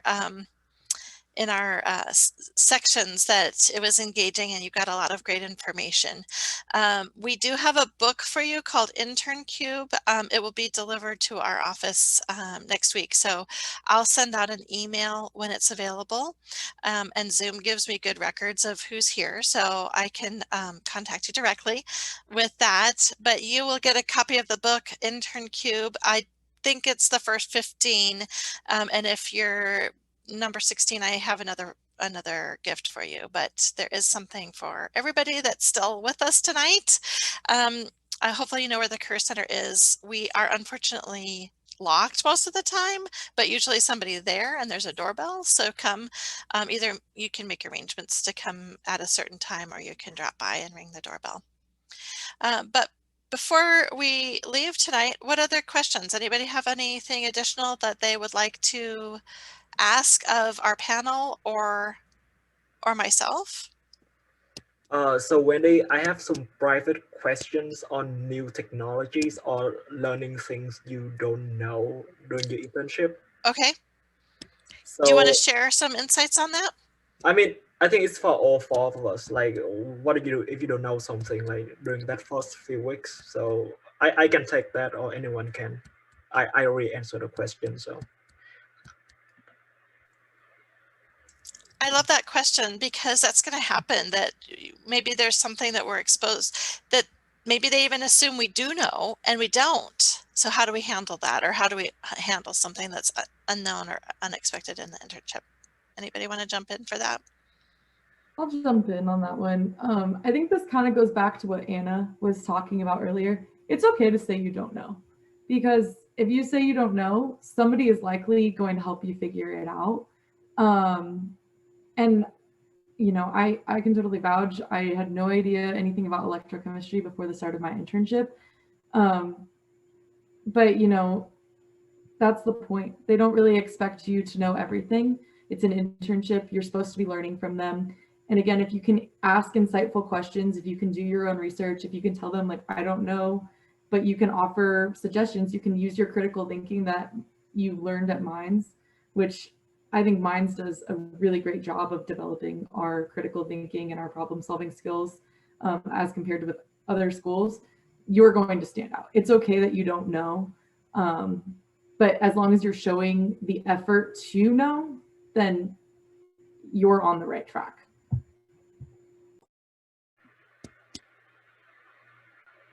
I can add something to that also. So for my industry, we do software, so the technologies are out there. So I would advise you to look on YouTube, Udemy, LinkedIn Learning, and all of that. I remember my first internship with Comcast. I had to do like a website for them, and I knew nothing about doing websites. So I just took like a few days, just taking some courses on Udemy, and it works great. So that's my industry. Yeah, I'll ditto what Nam said. I spent a good amount of time on Wikipedia and YouTube. Like the sooner that you can like let go that you don't know what you're doing kind of thing, the sooner you can start learning. I feel like this is a very cliche phrase, but it's totally true. And yeah, Googling things and looking things up, asking people questions. Yeah, the faster you're gonna actually learn and get up to speed on what you're being asked to do. So.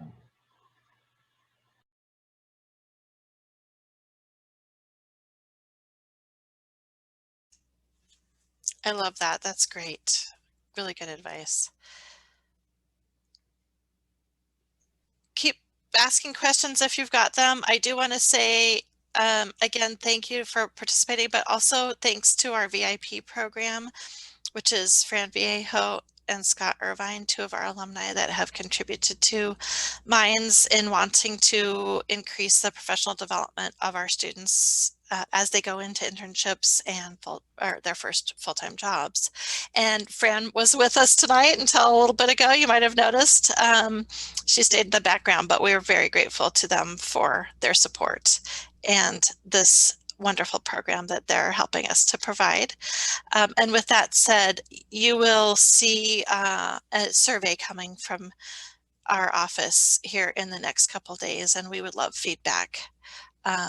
Seriously, we want feedback. So let us know what's helpful and what you'd like to see in the future as well. Other questions? Yeah, I have a question for really any of the people here. So I graduate in December and I have a final internship this summer, and I'm gonna have to, after that internship, very quickly pivot to either grad school or a full-time offer. And I'm not sure if the industry, it might change over the summer, but currently the industry that I'm interning in is robotic manufacturing, and I'm not sure I want to do that with my actual career. Much rather do like shockwaves or like a vehicle engineering job.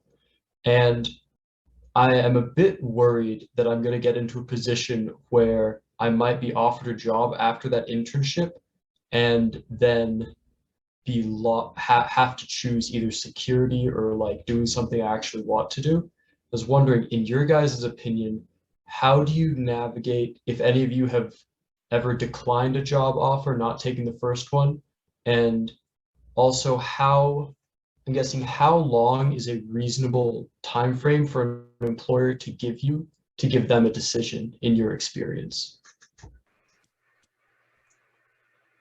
I can answer that because I am also in the same boat as you. So I will graduate this December, and I don't know if I even like what Microsoft is offering me. So so for this internship, I had offers from Amazon, Microsoft, Robinhood, and Salesforce. So I have 4 companies offer me a position this summer, and so I'm in a very different situation because I am one of those people that can actually choose an employer. So that might be a factor in my decision making. But after talking to all 4 companies, right, like the real factor that I chose Microsoft was because the project interested me the best. Not like the money or the package or anything, because to be honest with you, Microsoft offered me the least benefits. But it's about the project. And so that's one part of your question. The second part of your question is that like you're in that position, right? If they offer you a full-time offer, like will you accept or not? The normal time for a company is around 2 weeks to a month. So mostly I've seen 2 weeks. But for return offers, that that's longer. I think it's around a month up to 2 months. You can always ask for an extension. Yeah, so that's one thing. The other thing is that like know yourself. Like, do you like it or not? If you don't like it, do you think you can find a different position like in only 2 months or 3 months or something? And also, if you graduate in December, right? Like you can always find jobs like in the spring or something. So know yourself, know the industry, the timelines for internships, 2 weeks to 1 month, full-time offers after that, 1 month to 2 months. So that's my answer to you.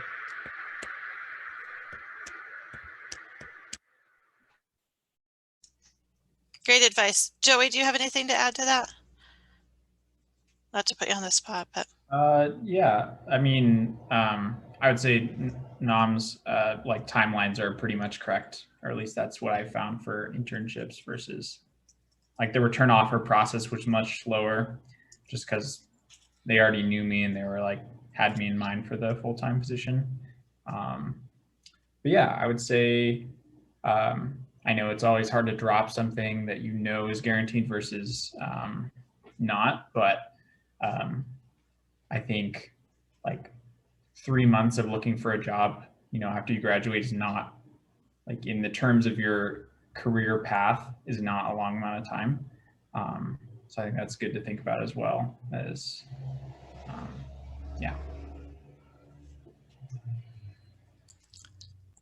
And Michael, you're always welcome to talk to the Career Center about those choices too, because those are big decisions to make. All right, thank you. Yeah. Great questions tonight. Thank you, everybody. Any last questions before we wrap up?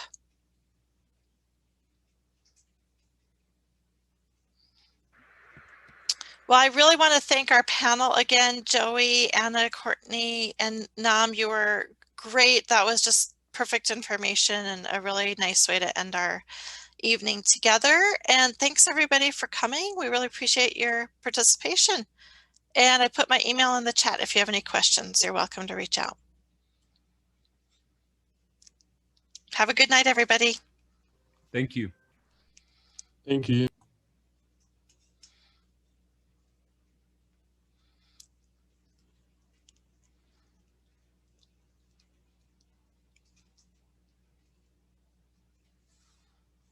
Thank you. See ya.